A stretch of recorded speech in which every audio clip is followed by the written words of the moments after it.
بسم اللہ الرحمن الرحیم۔ تمام تعریفیں اللہ رب العالمین کے لیے ہیں۔ ہم اللہ تعالیٰ کا شکر ادا کرتے ہیں کہ اس نے ہمیں ایک بار پھر اپنے پاک کلام کے ساتھ بیٹھنے کی سعادت نصیب فرمائی۔ اللہ تعالیٰ کے آخری نبی حضرت محمد صلی اللہ علیہ وسلم پر درود و سلام ہو، جن کے ذریعے ہمیں قرآن جیسی عظیم نعمت ملی۔ اما بعد، السلام علیکم ورحمۃ اللہ وبرکاتہ۔ مطالعہ قرآن اکیڈمی کے تمام معزز ساتھیوں کو دل کی گہرائیوں سے خوش آمدید، اور آپ سب کا شکریہ کہ آپ وقت نکال کر قرآن کے اس مبارک سفر میں ہمارے ساتھ جڑے ہوئے ہیں۔ یہ دورہ قرآن محض مطالعے کا نام نہیں ہے، یہ بات اب تک آپ لوگوں نے جان لی ہوگی۔ ہمیں پتہ ہونا چاہیے کہ یہ ہمارے ایمان کو تازہ کرنے، اپنے اعمال کو درست کرنے اور اللہ کے پیغام کو اپنی عملی زندگی میں اتارنے کا ایک سنجیدہ کوشش ہے۔ الحمدللہ آج ہماری دورہ قرآن کلاس کا 9واں دن ہے، اور آج انشاءاللہ ہم سورہ اعراف کا آغاز کریں گے۔ یہ سورہ ہمیں حق اور باطل میں فرق اور پچھلی قوموں کے انجام اور اللہ کے احکامات کے سامنے جھکنے یا انکار کرنے کے نتائج واضح انداز میں سمجھاتی ہے۔ ہمیں یہ سبق دیتی ہے کہ اللہ کی ہدایت مل جانا سب سے بڑی نعمت ہے، اور اصل کامیابی اس ہدایت کو مان لینے میں ہے۔ میں تمام ساتھیوں سے گزارش کروں گی کہ دل کو حاضر رکھیں، سوچ کو قرآن کے ساتھ جوڑیں، اور جہاں سمجھ آئے وہاں خود سے سوال کریں کہ کیا میں اس پیغام کو اپنی زندگی میں جگہ دے رہا ہوں یا دے رہی ہوں۔ اللہ تعالیٰ ہمیں آج کے مطالعے سے حقیقی فائدہ اٹھانے کی توفیق عطا فرمائے، آمین۔ اب میں مؤدبانہ گزارش کروں گی بھائی مواحد سے کہ وہ آئیں اور قرآنی سلسلے کو آگے بڑھائیں۔ السلام علیکم۔ وعلیکم السلام ورحمۃ اللہ وبرکاتہ۔ الحمدللہ رب العالمین والصلاة والسلام علی رسول الامین حسبنا اللہ ونعم الوکیل رب اشرح لی صدری ویسر لی امری واحلل عقدۃ من لسانی یفقہوا قولی۔ سورہ اعراف کا انشاءاللہ آج آغاز ہوگا، اور جیسے کہ سورہ اعراف کے تعلق سے باتیں، اس میں 206 آیتیں ہیں اور یہ مکی سورہ ہے۔ مکی سورہ میں بھی جو آخری دور تھا، یعنی مکی زندگی کا چوتھا دور، جس میں وہ 10 نبوی سے لے کے 13 نبوی تک یہ دور رہا ہے، اور اسی کے بیچ کی سورہ ہے، اور یہ سورہ انعام کے بعد اللہ تعالیٰ نے اس سورہ کو نازل کیا ہے۔ اس کا نام اعراف اس لیے رکھا گیا ہے کیونکہ اسی سورہ میں آیت نمبر 46 اور 47 میں اعراف اور اعراف والوں کا ذکر ہوگا۔ یہ اعراف والے کون ہیں؟ یہ اعراف والے وہی لوگ ہیں کہ جن کو اللہ تعالیٰ ایک اعراف ایک جگہ ہے وہاں روک لے گا، یعنی ایک طرف جنتی جنت میں چلے جائیں گے اور جہنمی جہنم میں چلے جائیں گے۔ یہ وہ لوگ ہوں گے جن کے نیکی اور گناہ برابر برابر ہوں گے، ان کا کوئی ابھی فیصلہ نہیں ہوگا، تو یہ اعراف یعنی ایک مقام پر ان کو روک لیا جائے گا، اور انہی کو کہا گیا اعراف والے، یعنی ان کے نیکی اور ان کے گناہ برابر ہوں گے، اور یہ اللہ تعالیٰ کی رحمت سے امید کر رہے ہوں گے کہ اللہ تعالیٰ ہم پر رحم کرے، اور یہ جہنم کے عذاب سے پناہ مانگ رہے ہوں گے، اور اللہ تعالیٰ ان پر رحم کرے گا، اور ان اعراف والوں کو بھی اللہ تعالیٰ جنت میں داخل وہ کر دے گا۔ اس سورہ کا جو پس منظر ہے وہ وہی ہے جو سورہ انعام کا تھا، جیسے کہ میں نے بتایا، اور اس سورہ میں اس کا جو مرکزی مضمون اللہ تعالیٰ نے دیا ہے وہ ہے رسالت کی دعوت۔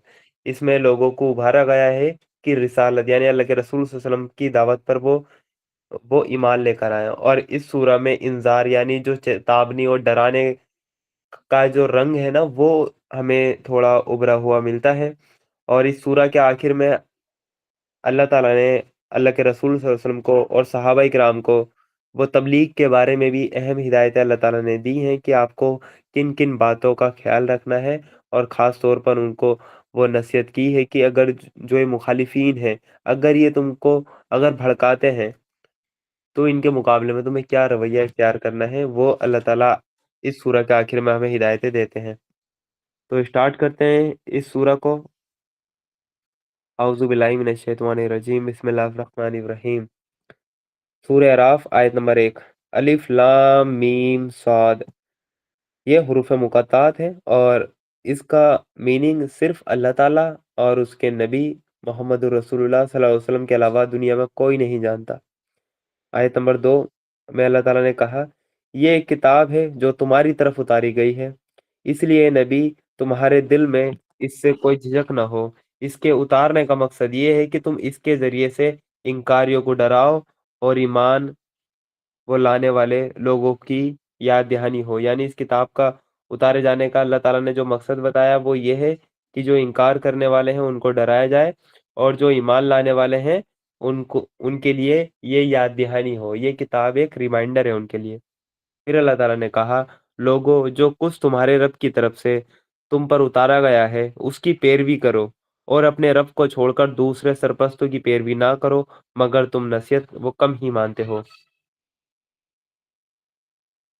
फिर अल्लाह ताला आयत नंबर 4 और 5 में बताएंगे कि जो जालिम कौमें हैं उनकी उनके अंजाम से तुम्हें इबरत वो लेनी चाहिए। अल्लाह ताला ने कहा, वो कितनी ही बस्तियां हैं जिन्हें हमने हलाक कर दिया, उन पर हमारा अजाब अचानक रात के वक्त टूट पड़ा या दिन दहाड़े ऐसे वक्त आया जबकि वो आराम कर रहे थे, और जब हमारा अजाब उन पर आ गया तो उनकी जबान पर इसके सिवा कोई बात ना थी कि वाकई हम जालिम थे। ये अल्लाह ताला ने आयत नंबर 5 में वो कहा है। उसके बाद आयत नंबर 6 से अल्लाह ताला रोज़े क़यामत यानी आखिरत में आपसे वो जवाबदेही होकर रहेगी। आयत नंबर 6 से अल्लाह ताला इसका बयान करेंगे हमारे सामने। तो ये ज़रूर होकर रहना है कि हम उन लोगों से पूछगछ करें जिनकी तरफ हमने पैग जिनकी तरफ हमने पैगंबर बनाकर पैगंबर भेजे हैं, और पैगंबरों से भी पूछें कि उन्होंने पैगाम पहुंचाने की जिम्मेदारी कहाँ तक निभाई, उन्हें इसका क्या जवाब मिला।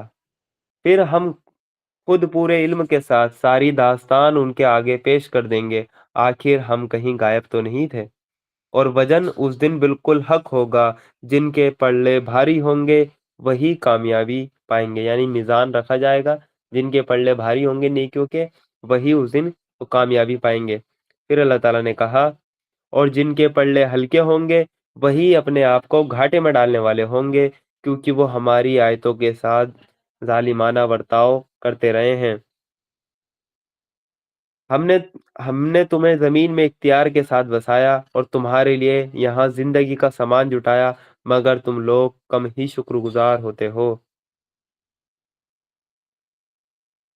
अब आयत नंबर 11 से लेके 25 तक आदम अलैहिस्सलाम का किस्सा अल्लाह ताला यहाँ रिपीट करेंगे, और इसमें हमें बताएंगे कि जो तकब्बुर और गुरूर का जो नतीजा होता है वो हमेशा जिल्लत और रुसवाई होता है।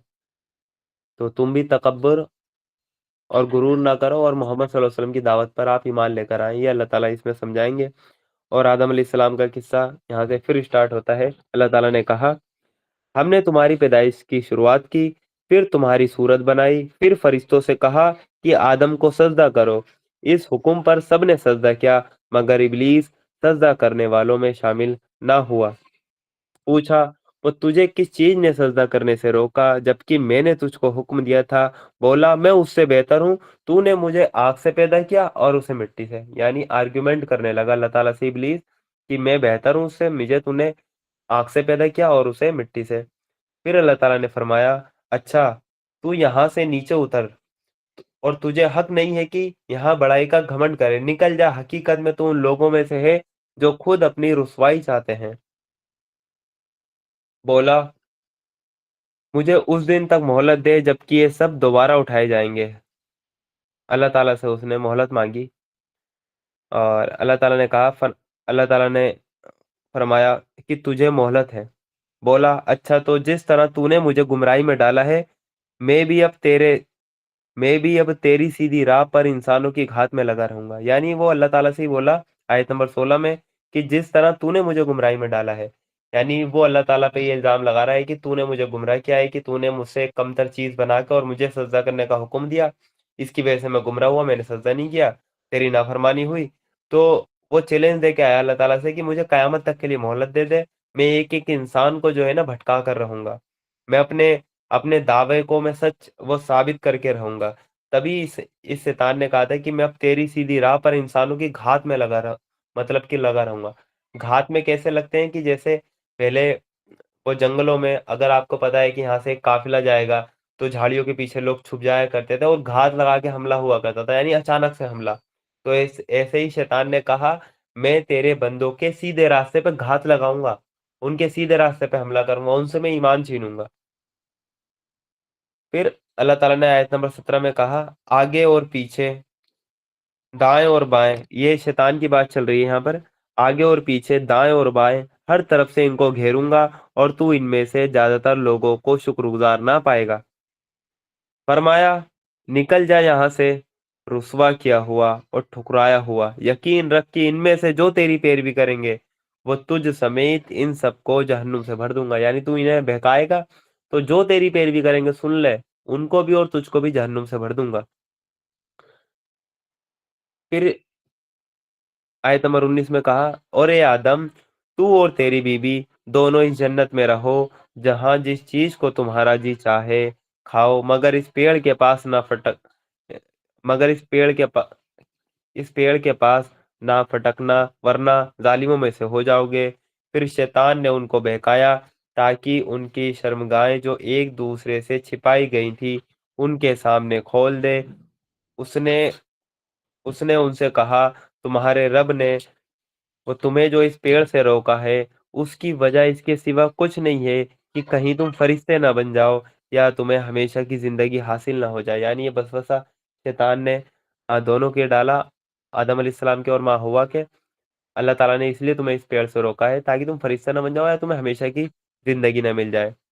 پھر آگے کہا اور اس نے قسم کھا کر ان سے کہا کہ میں تمہارا سچا خیر خواہ ہوں، یعنی جو شیطان کی چال ہے وہ یہ ہے کہ وہ قسم کھا کر وہ کہتا ہے میں تمہاری بھلائی کے لیے یہ کام کر رہا ہوں، میں تمہارا سچا خیر خواہ ہوں، ایسے اس نے آدم علیہ السلام کو بہکایا تھا۔ پھر آیت نمبر 22 میں اللہ تعالیٰ نے کہا اس طرح دھوکہ دے کر وہ ان دونوں کو دھیرے دھیرے اپنے ڈھپ پر لے آیا، یعنی شیطان کی چال کیا ہے، دھوکہ دے گا آپ کو اور دھیرے دھیرے اپنے ڈھپ پر لے آیا۔ آخرکار جب انہوں نے اس پیڑ کا مزہ چکھا تو ان کے سطر ایک دوسرے کے سامنے کھل گئے اور وہ اپنے جسموں کو جنت کے پتوں سے ڈھانکنے لگے۔ تب ان کے رب نے انہیں پکارا کیا میں نے تمہیں اس پیڑ سے نہ روکا تھا اور نہ کہا تھا کہ شیطان تمہارا کھلا دشمن ہے؟ جب ایک دوسرے کے سامنے آدم علیہ السلام کے اور ماں ہوا کے سطر کھل گئے تب اللہ تعالیٰ نے کہا کہ میں نے تم کو اس پیڑ سے نہیں روکا تھا اور تمہیں نہیں بتا دیتے کہ شیطان تمہارا کھلا دشمن ہے؟ دونوں بول اٹھے، پھر اللہ تعالیٰ نے کہا دونوں بول اٹھے اے رب ہم نے اپنے اوپر ظلم کیا، یعنی آدم علیہ السلام اور حوا علیہ السلام دونوں نے ہی پھر اللہ تعالیٰ سے یہ دعا کری اے رب ہم نے اپنے اوپر ظلم کیا، اب اگر تو نے ہمیں معاف نہ کیا اور رحم نہ کیا تو یقینی طور پر ہم تباہ ہو جائیں گے۔ وہ کہا اتر جاؤ تم ایک دوسرے کے دشمن ہو، یعنی اس اس جنت سے نکل جاؤ اور دنیا میں تمہیں جانا ہے، تم ایک دوسرے کے دشمن ہو، کون؟ شیطان اور انسان۔ تمہارے لیے خاص مدت تک زمین میں ہی ٹھہرنے کی جگہ اور زندگی گزارنے کا سامان ہے، یعنی تمہیں خاص مدت تک یعنی قیامت تک دنیا میں رہنا ہے اور وہیں تمہارا اب امتحان ہوگا۔ پھر فرمایا وہیں تم کو جینا اور وہیں مرنا ہے اور اسی میں سے تم کو آخرکار نکالا جائے گا، اسی میں سے نکالا جائے گا۔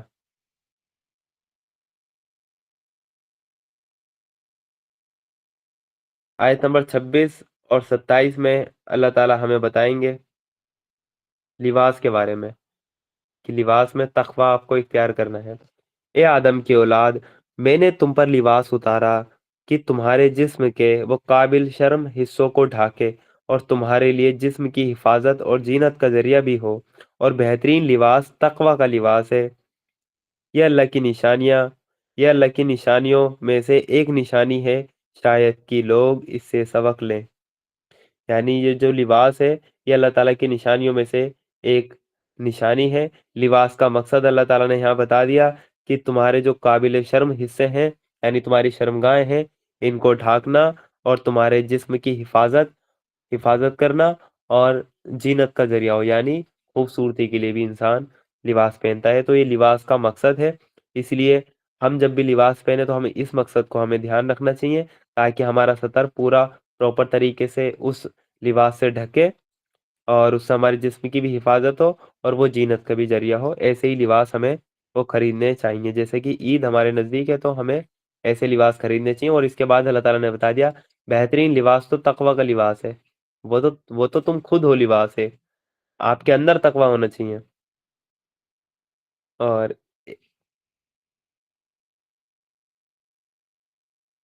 फिर अल्लाह ताला ने आयत नंबर 27 में कहा, ए आदम की औलाद, ऐसा ना हो कि शैतान तुम्हें फिर उसी तरह फितने में डाल दे जिस तरह उसने तुम्हारे माँ बाप को जन्नत से निकलवाया था और उनके लिबास उन पर से उतरवा दिए थे, ताकि उनकी शर्मगाहें एक दूसरे के सामने खोले। वो और उसके साथी तुम्हें ऐसी जगह से देखते हैं जहां से तुम उन्हें नहीं देख सकते। इन शैतानों को हमने उन लोगों का सरप्रस्त बना दिया जो ईमान नहीं लाते। आयत नंबर 27 में अल्लाह ताला ने हमें इस चीज का वो खास हमें बता दिया है कि हमारे जो माँ बाप को वो जन्नत से वो निकलवाया था, वो शैतान ने इसीलिए था कि उनके लिबास भी एक दूसरे के सामने खुल गए थे, यानी उनकी शर्मगाह को भी एक दूसरे के सामने वो खोल दी गई थी, शैतान की वजह से वो खुल गई थी। और यही शैतान हमारा दुश्मन है। ये जन्नत में भी ये काम करके आया और दुनिया में भी इसकी ये चाल है कि इंसानों का लिबास उतरवाएगा। ये एक दूसरे के सामने इंसानों को बरहना करेगा, और जो कि अपने मकसद में कामयाब होता हुआ हमें दिख रहा है। इसने दुनिया में इतनी बेहयाई फैलाई है। आप आज इंसान अपने लिबास देख ले कि हम कैसा लिबास पहनते हैं। वो लिबास पहनना और ना पहनना बराबर ही है आज के टाइम में। इनने पूरी तरह एक दूसरे के सतर खुलवा दिए दुनिया में भी। तो इस चीज़ का हमें खास ख्याल रखना चाहिए कि हमें शैतान की चालों में नहीं आना है।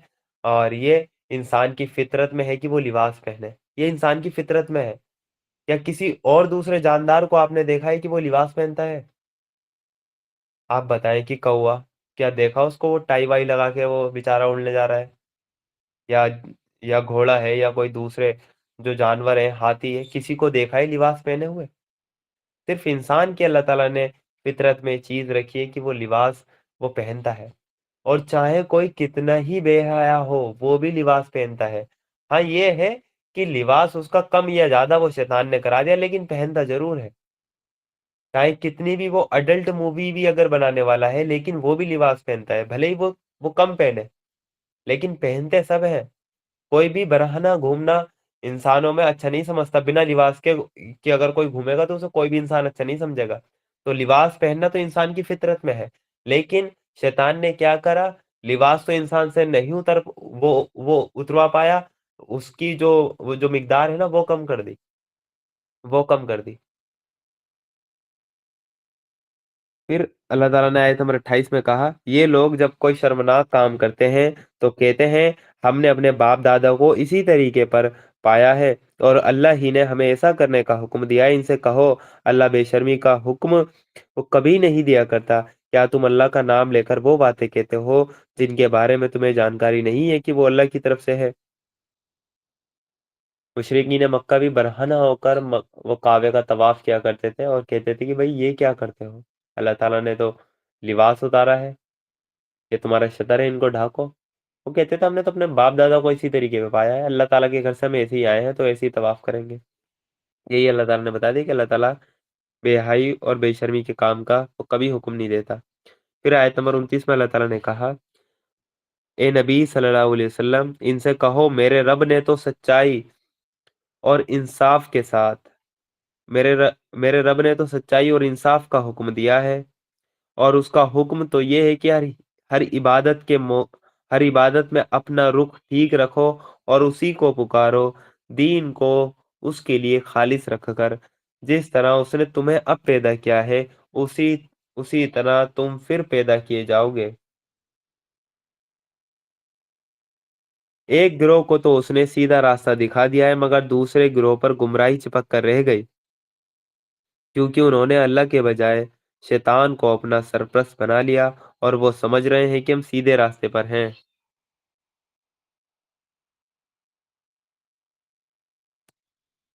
फिर अल्लाह ताला ने कहा,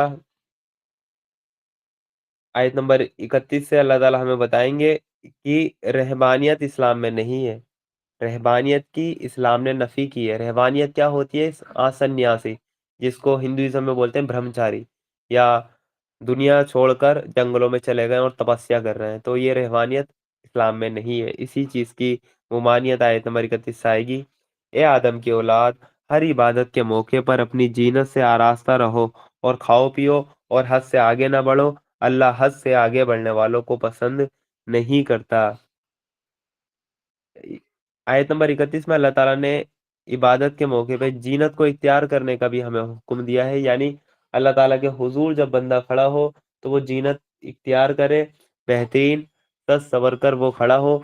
जैसे किसी बादशाह की बारगाह में एक इंसान जाता है तो वो कितना अपने ऊपर वो अपने अपने कपड़ों पे ध्यान देता है, अपने ऊपर वो ध्यान देता है। ऐसे ही जब अल्लाह ताला की बारगाह में इंसान जाए तो वो खुद पे ध्यान दे कि वो किस हाल में अल्लाह ताला से मुलाकात के लिए जा रहा है। इसलिए अल्लाह ताला ने खुद कहा कि हर इबादत के मौके पर अपनी जीनत से आरास्ता रहो।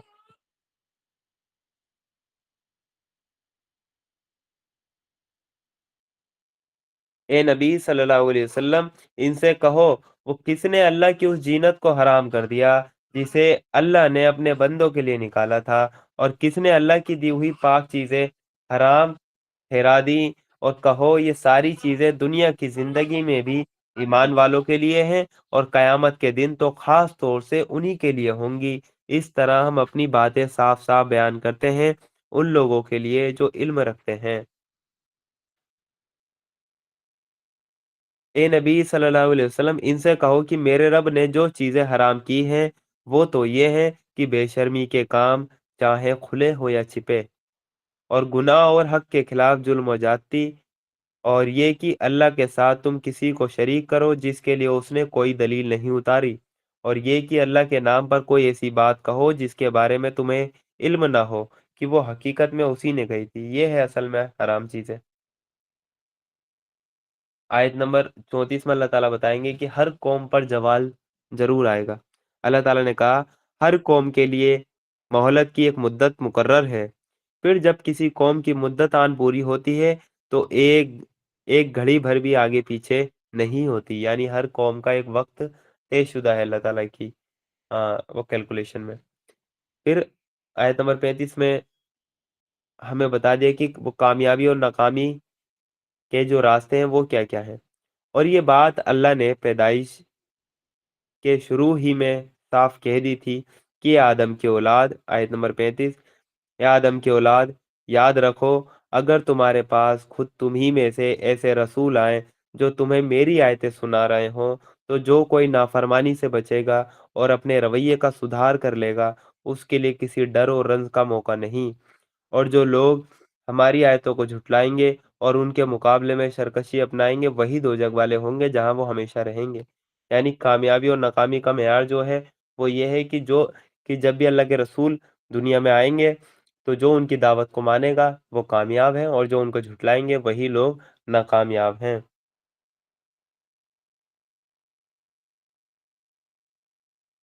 फिर अल्लाह ताला ने कहा, आखिर उससे बड़ा जालिम और कौन होगा जो बिल्कुल झूठी बातें गढ़कर अल्लाह से जोड़े या अल्लाह की सच्ची आयतों को झुटलाए।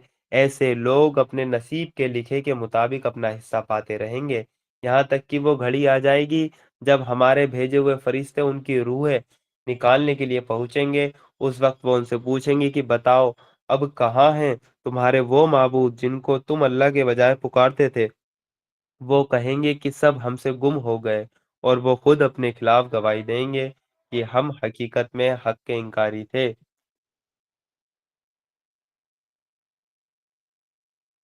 आयत नंबर 38 और 39 में बाप दादा की अंधी पैरवी जो लोग वो किया करते थे उन्हें फिर बाद में पछतावा होगा, यही अल्लाह ताला यहाँ बताएंगे। अल्लाह फरमाएगा, जाओ तुम भी उसी जहन्नुम में चले जाओ जिसमें तुमसे पहले गुजरे हुए जिन और इंसानों के जो गिरोह हैं वो जा चुके हैं। हर गिरोह जब जहन्नुम में दाखिल होगा तो अपने अगले गिरोह पर लानत करता हुआ दाखिल होगा, यहाँ तक कि जब वहां जमा हो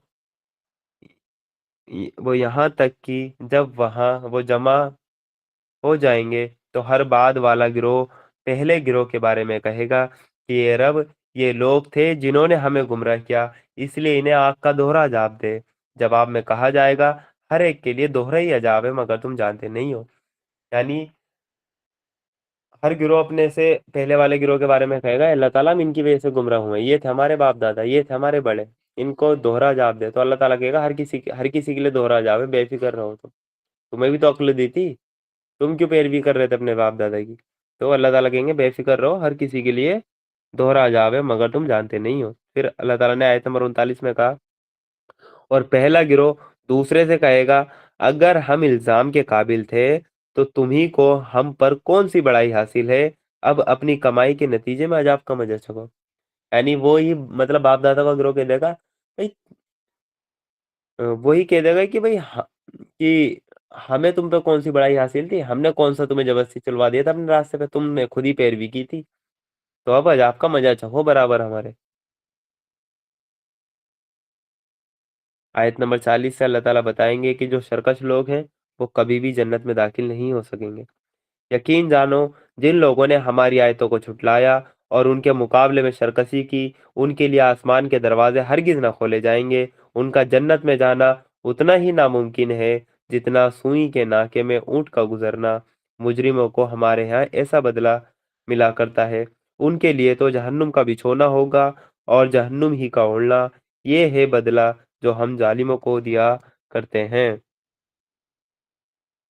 फिर आयत नंबर 42 और 43 में अल्लाह ताला बताएंगे 42 से कि जन्नत जो मिलेगी वो अमल की वजह से मिलेगी महज। अल्लाह ताला ने कहा, इसके बरखिलाफ जिन लोगों ने हमारी आयतों को मान लिया है और अच्छे काम किए हैं और इस बारे में हम हर एक को उसकी ताकत और कुदरत ही के मुताबिक जिम्मेदार ठहराते हैं, वो जन्नत वाले हैं जहां वो हमेशा रहेंगे।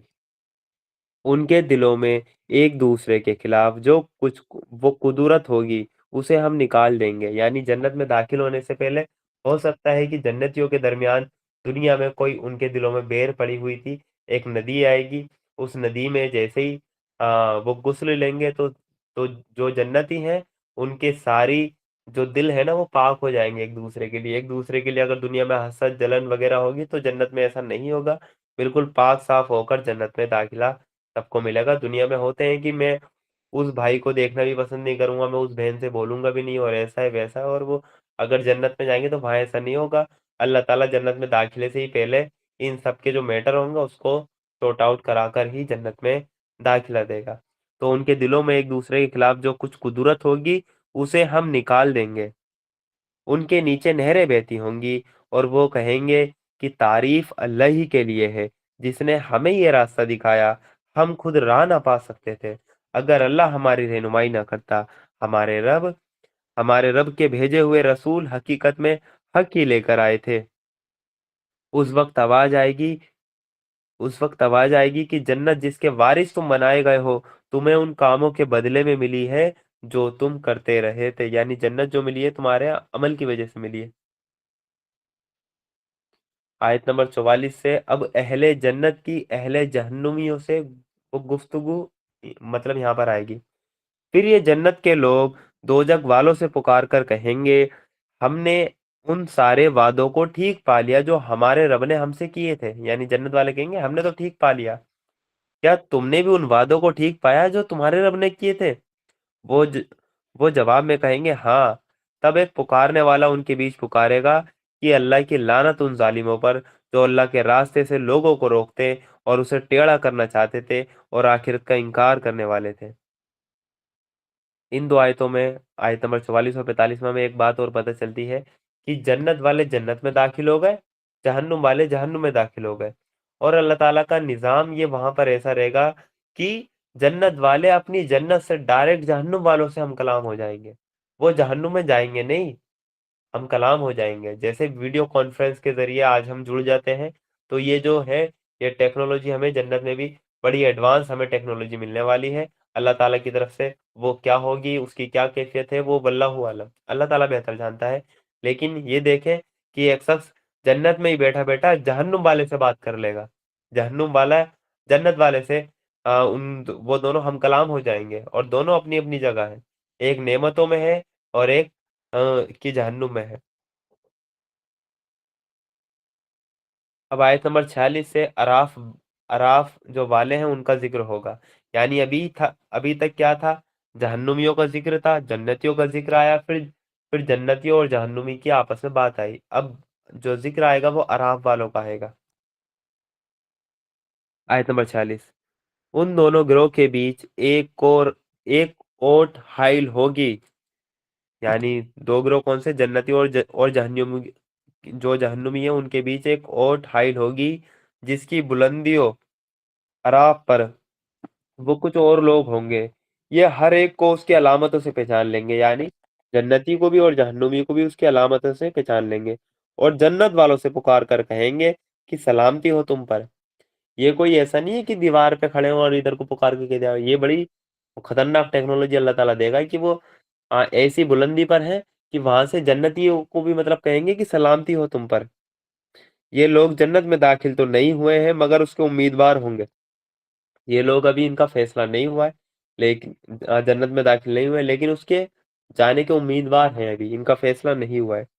और जब उनकी निगाहें दोजख वालों की तरफ फिरेंगे तो कहेंगे, आयत नंबर 47 में, और जब उनकी निगाहें दोजख वालों की तरफ फिरेंगे तो कहेंगे, ए रब हमें इन जालिम लोगों में शामिल न करना, ए रब हमें इन दोजख वालों में शामिल तू नहीं करना। फिर अल्लाह ताला ने कहा आयत नंबर 48 में, फिर ये बुलंदियों वाले लोग दोजख के वो कुछ बड़े बड़े लोगों को उनकी अलामतों से पहचान कर पुकारेंगे कि देख लिया तुमने, आज ना तुम्हारे जत्थे तुम्हारे किसी काम आए, और ना वो साजो सामान जिनको तुम बड़ी चीज समझते थे। और क्या ये जन्नत वाले वही लोग नहीं है जिनके बारे में तुम कस्में खा खा कर कहते थे कि इनको तो अल्लाह अपनी रहमत में से वो कुछ भी न देगा। आज उन्हीं से कहा गया कि दाखिल हो जाओ जन्नत में, और तुम्हारे लिए न डर है न रंज। यानी जिन लोगों के बारे में तुम कहते थे दुनिया में, अल्लाह ताला ये जो गरीब लोग हैं, ये अजीबो गरीब लोग हैं, क्या अल्लाह ताला की रहमत वाले, ये रहमत के उम्मीदवार है, वो कहेंगे अराब वाले उनसे, ये देखो आज यही लोग कामयाब है, इन्हीं लोगों से कह दिया गया है कि दाखिल हो जाओ जन्नत में, और तुम्हें डाल दिया गया है दो जग में।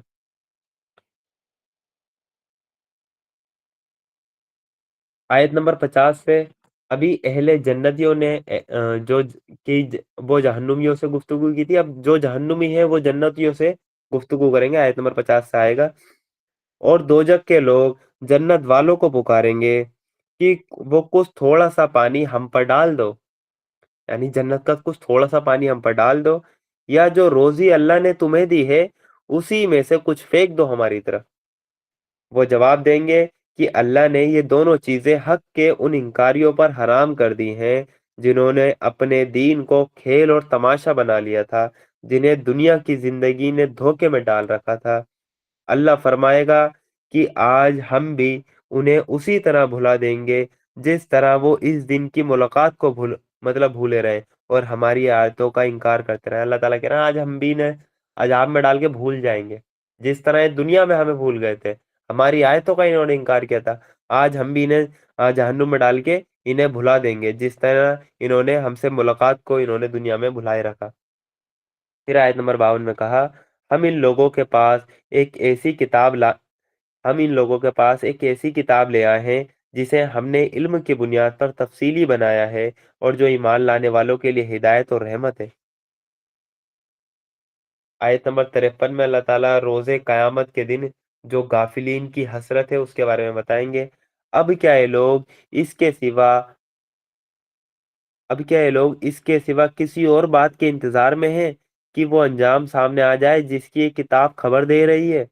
जिस दिन वो अंजाम सामने आ जिस दिन वो अंजाम सामने आ गया तो वही लोग जिन्होंने पहले इसे नजरअंदाज कर दिया था कहेंगे कि वाकई हमारे रब के रसूल हक लेकर आए थे। फिर क्या अब हमें कुछ सिफारिशी मिलेंगे जो हमारे हक में सिफारिशी करें, या हमें दोबारा वापिस ही भेज दिया जाए ताकि जो कुछ हम पहले करते थे उसके बजाय अब दूसरे तरीके पर काम करके दिखाएं।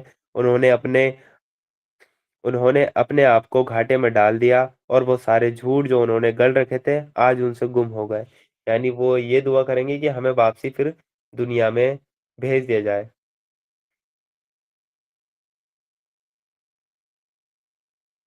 आयत नंबर 54 में अल्लाह ताला बताएंगे कि हकीकी जो रब है वो सिर्फ अल्लाह ताला है, उसके अलावा और कोई नहीं है।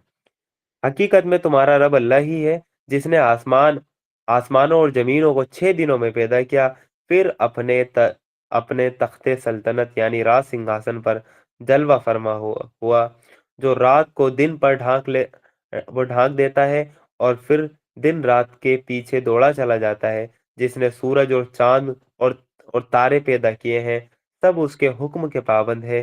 खबरदार रहो, उसी की खल्क है और उसी का हुक्म है, बड़ी बरकत वाला है अल्लाह, सारे जहां का मालिक और पालनहार। आयत नंबर 55 से हमें बताए जाएंगे दुआ के आदाब क्या है। अपने रब को पुकारो गिड़गिड़ाते हुए और चुपके चुपके, यकीनन वो हद से गुजरने वालों को पसंद नहीं करता। जमीन में बिगाड़ ना फैलाओ जबकि उसका सुधार हो चुका है। और अल्लाह ही को पुकारो डर के साथ और लालच के साथ, यकीनन अल्लाह की रहमत नेक किरदार लोगों से करीब है। और वो अल्लाह ही है जो हवाओं को अपनी रहमत के आगे आगे खुशखबरी लिए हुए भेजता है। फिर जब वो पानी से लदे हुए बादल उठा लेती है तो उन्हें किसी मुर्दा जमीन की तरफ चला देता है, वहां वहां पानी बरसाकर उसी मरी हुई जमीन से तरह तरह के फल निकाल लाता है। देखो, इस तरह हम मुर्दों को मौत की हालत से निकालते हैं, शायद कि तुम इस मुशाहिदे से सबक लो। यानी ये बारिश का निजाम है कि मुर्दा पड़ी हुई जमीन को ये इसमें से खेती निकालता है, उसको जिंदा कर देता है, शायद इससे सबक लो। ऐसे ही तुम्हें वो कयामत के दिन निकाला जाएगा इस जमीन से और तुम्हें अपने रब के हुजूर जाकर पेश होना है। फिर अल्लाह ताला ने कहा, जो जमीन अच्छी होती है वो अपने रब के हुक्म से खूब फल फूल लाती है, और जो जमीन खराब होती है उससे खराब पैदावार के सिवा कुछ नहीं निकलता। इसी तरह हम निशानियों को बार बार पेश करते हैं उन लोगों के लिए जो शुक्रगुजार होने वाले हैं। अब आयत नंबर 59 से 72 तक नूह अलैहिस्सलाम की तौहीद की दावत मतलब आएगी कि नूह अलैहिस्सलाम का जो वाक्य है, नूह अलैहिस्सलाम के बारे में जो स्टार्टिंग की गुफ्तगू है वो यही है कि आदम अलैहिस्सलाम के बाद जो उनके एक बेटे थे शीस अलैहिस्सलाम, उनके बाद फिर उनकी औलाद में से इदरीस अलैहिस्सलाम आए, फिर उन्हीं की औलाद में से आगे जाकर नूह अलैहिस्सलाम आए। नूह अलैहिस्सलाम की कौम ऐसी कौम थी जिसने शिरक का आगाज किया। यानी इससे पहले जो लोग थे वो गुमराह तो हो गए थे, लेकिन शिरक की इब्तिदा भी इंसानों में नहीं हुई थी। नूह अलैहिस्सलाम की कौम में क्या हुआ कि नूह अलैहिस्सलाम की कौम ने जो उनके नेक बुजुर्ग लोग थे उनकी उनकी उन्होंने मूर्तियां बनाकर रख ली और कहा कि ये सिर्फ हमने याद के लिए बनाई। शिर्क उन्होंने नहीं किया था जिन्होंने मूर्तियां बनाई, लेकिन जब एक जनरेशन गई, दूसरी जनरेशन आई तो उन्होंने देखा कि हमारे बाप दादा इनका बड़ा एहतराम करते थे इन मूर्तियों का, वो अल्लाह ताला के नेक बंदे थे जिनकी मूर्तियां बनाई थी। तो एक दो जनरेशन गुजरने के बाद क्या हुआ, उन्होंने उन्हीं को पूजना स्टार्ट कर दिया कि ये अल्लाह ताला के करीबी हैं, ये मुकर्रब है, ये अल्लाह ताला से वो हमको जोड़ देंगे। और उनकी इबादत शुरू हो गई, उन्हीं का वसीला फिर दिया जाने लगा और उन्हीं की इबादत की जाने लगी। तो ऐसी कौम में फिर नूह अलैहिस्सलाम को भेजा गया, जिन्होंने 950 साल तक तो तबलीग की। सिर्फ उनकी जिंदगी कितनी बड़ी होगी।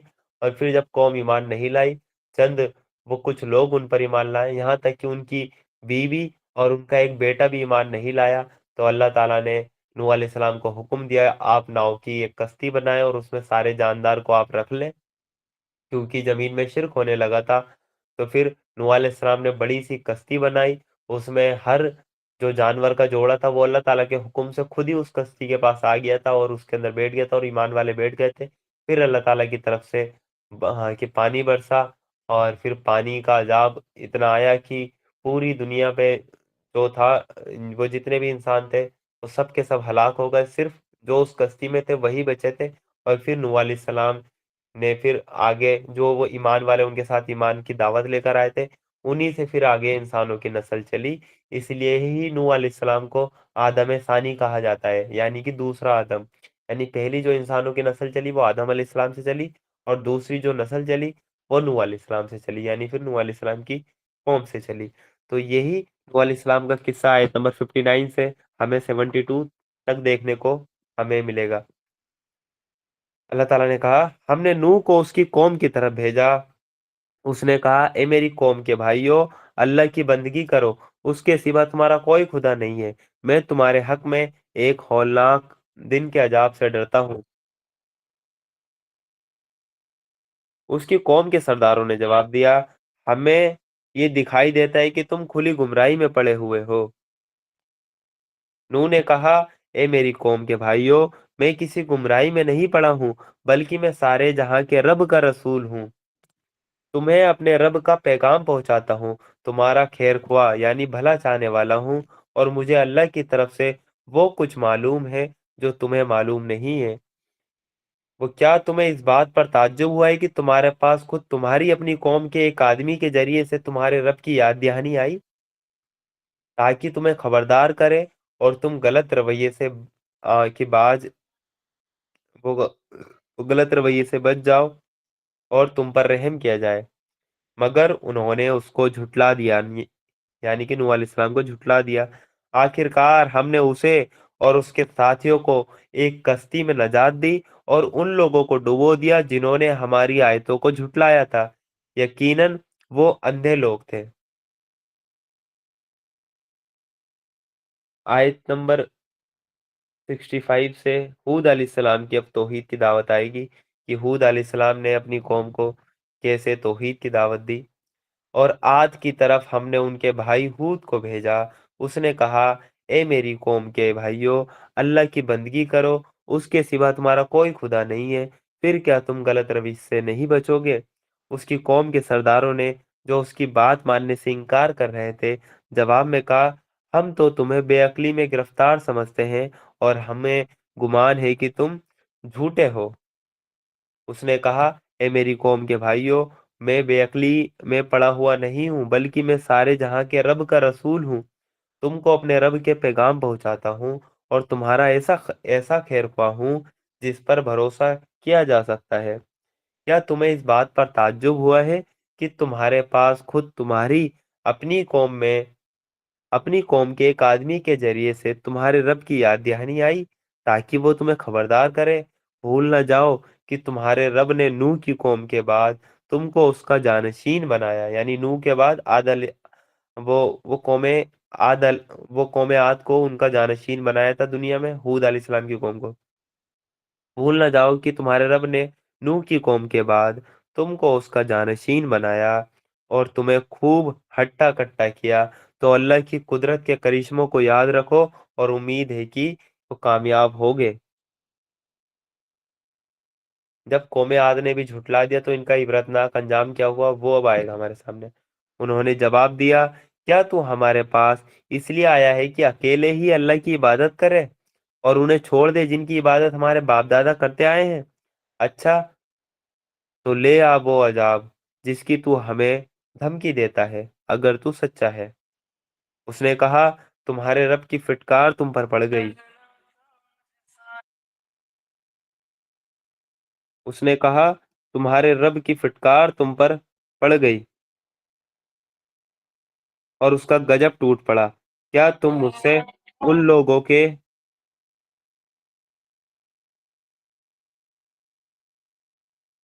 تمہارے رب کی فٹکار تم پر پڑ گئی اور اس کا گجب ٹوٹ پڑا۔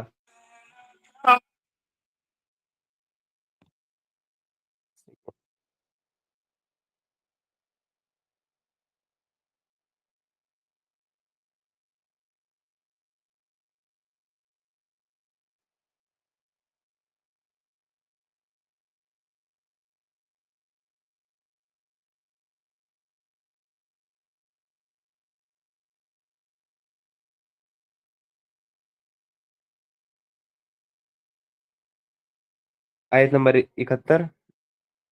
اس نے کہا تمہارے رب کی فٹکار تم پر پڑ گئی، اس کا گجب ٹوٹ پڑا۔ کیا تم مجھ سے ان ناموں پر جھگڑتے ہو جو اس نے تمہارے اور वो झगड़ते हो जो तुमने और तुम्हारे बाप दादा ने रख लिए हैं, जिनके लिए अल्लाह ने कोई सनद नहीं उतारी है। अच्छा, तो तुम भी इंतजार करो और मैं भी तुम्हारे साथ इंतजार करता हूँ। आखिरकार हमने अपनी मेहरबानी से हूद और उसके साथियों को बचा लिया और उन लोगों की जड़ काट दी जो हमारी आयतों को झुठला चुके थे और ईमान लाने वाले ना थे। अब आयत नंबर 73 से कौम समूद के लिए यहाँ पर दावत आएगी, जो हूद अलैहिस्सलाम के बाद जो कौम आई थी वो सालेह अलैहिस्सलाम की कौम थी, जिसको कौम समूद कहा गया। उनके लिए उनकी उनकी दावत का ये जिक्र है। और समूद की तरफ हमने उनके भाई सालेह को भेजा। उसने कहा, ए मेरी कौम के भाइयों, अल्लाह की बंदगी करो, उसके सिवा तुम्हारा कोई खुदा नहीं है। तुम्हारे पास तुम्हारे रब की खुली दलील आ गई है। ये अल्लाह की ऊँटनी तुम्हारे लिए एक निशानी के तौर पर है, इसलिए इसे छोड़ दो कि अल्लाह की धरती में चरती फिरे। इसको किसी बुरे इरादे से हाथ न लगाना, वरना एक दर्दनाक अजाब तुम्हें आ लेगा। यानी पहाड़ से एक ऊँटनी वो सालेह अलैहिस्सलाम ने निकाली थी, और वो ऊँटनी उनके लिए आजमाइश थी। उनसे कह दिया गया था कि इस ऊँटनी को नहीं छेड़ना, वरना तुम पर अल्लाह का अज़ाब आ जाएगा। और एक कुआँ था, उसका पानी एक दिन ऊँटनी पिएगी और एक दिन तुम इसका पानी लोगे। तो उन ज़ालिमों ने ऊँटनी को ही मार डाला, जो अल्लाह ताला की तरफ से आई थी, जो निशानी थी।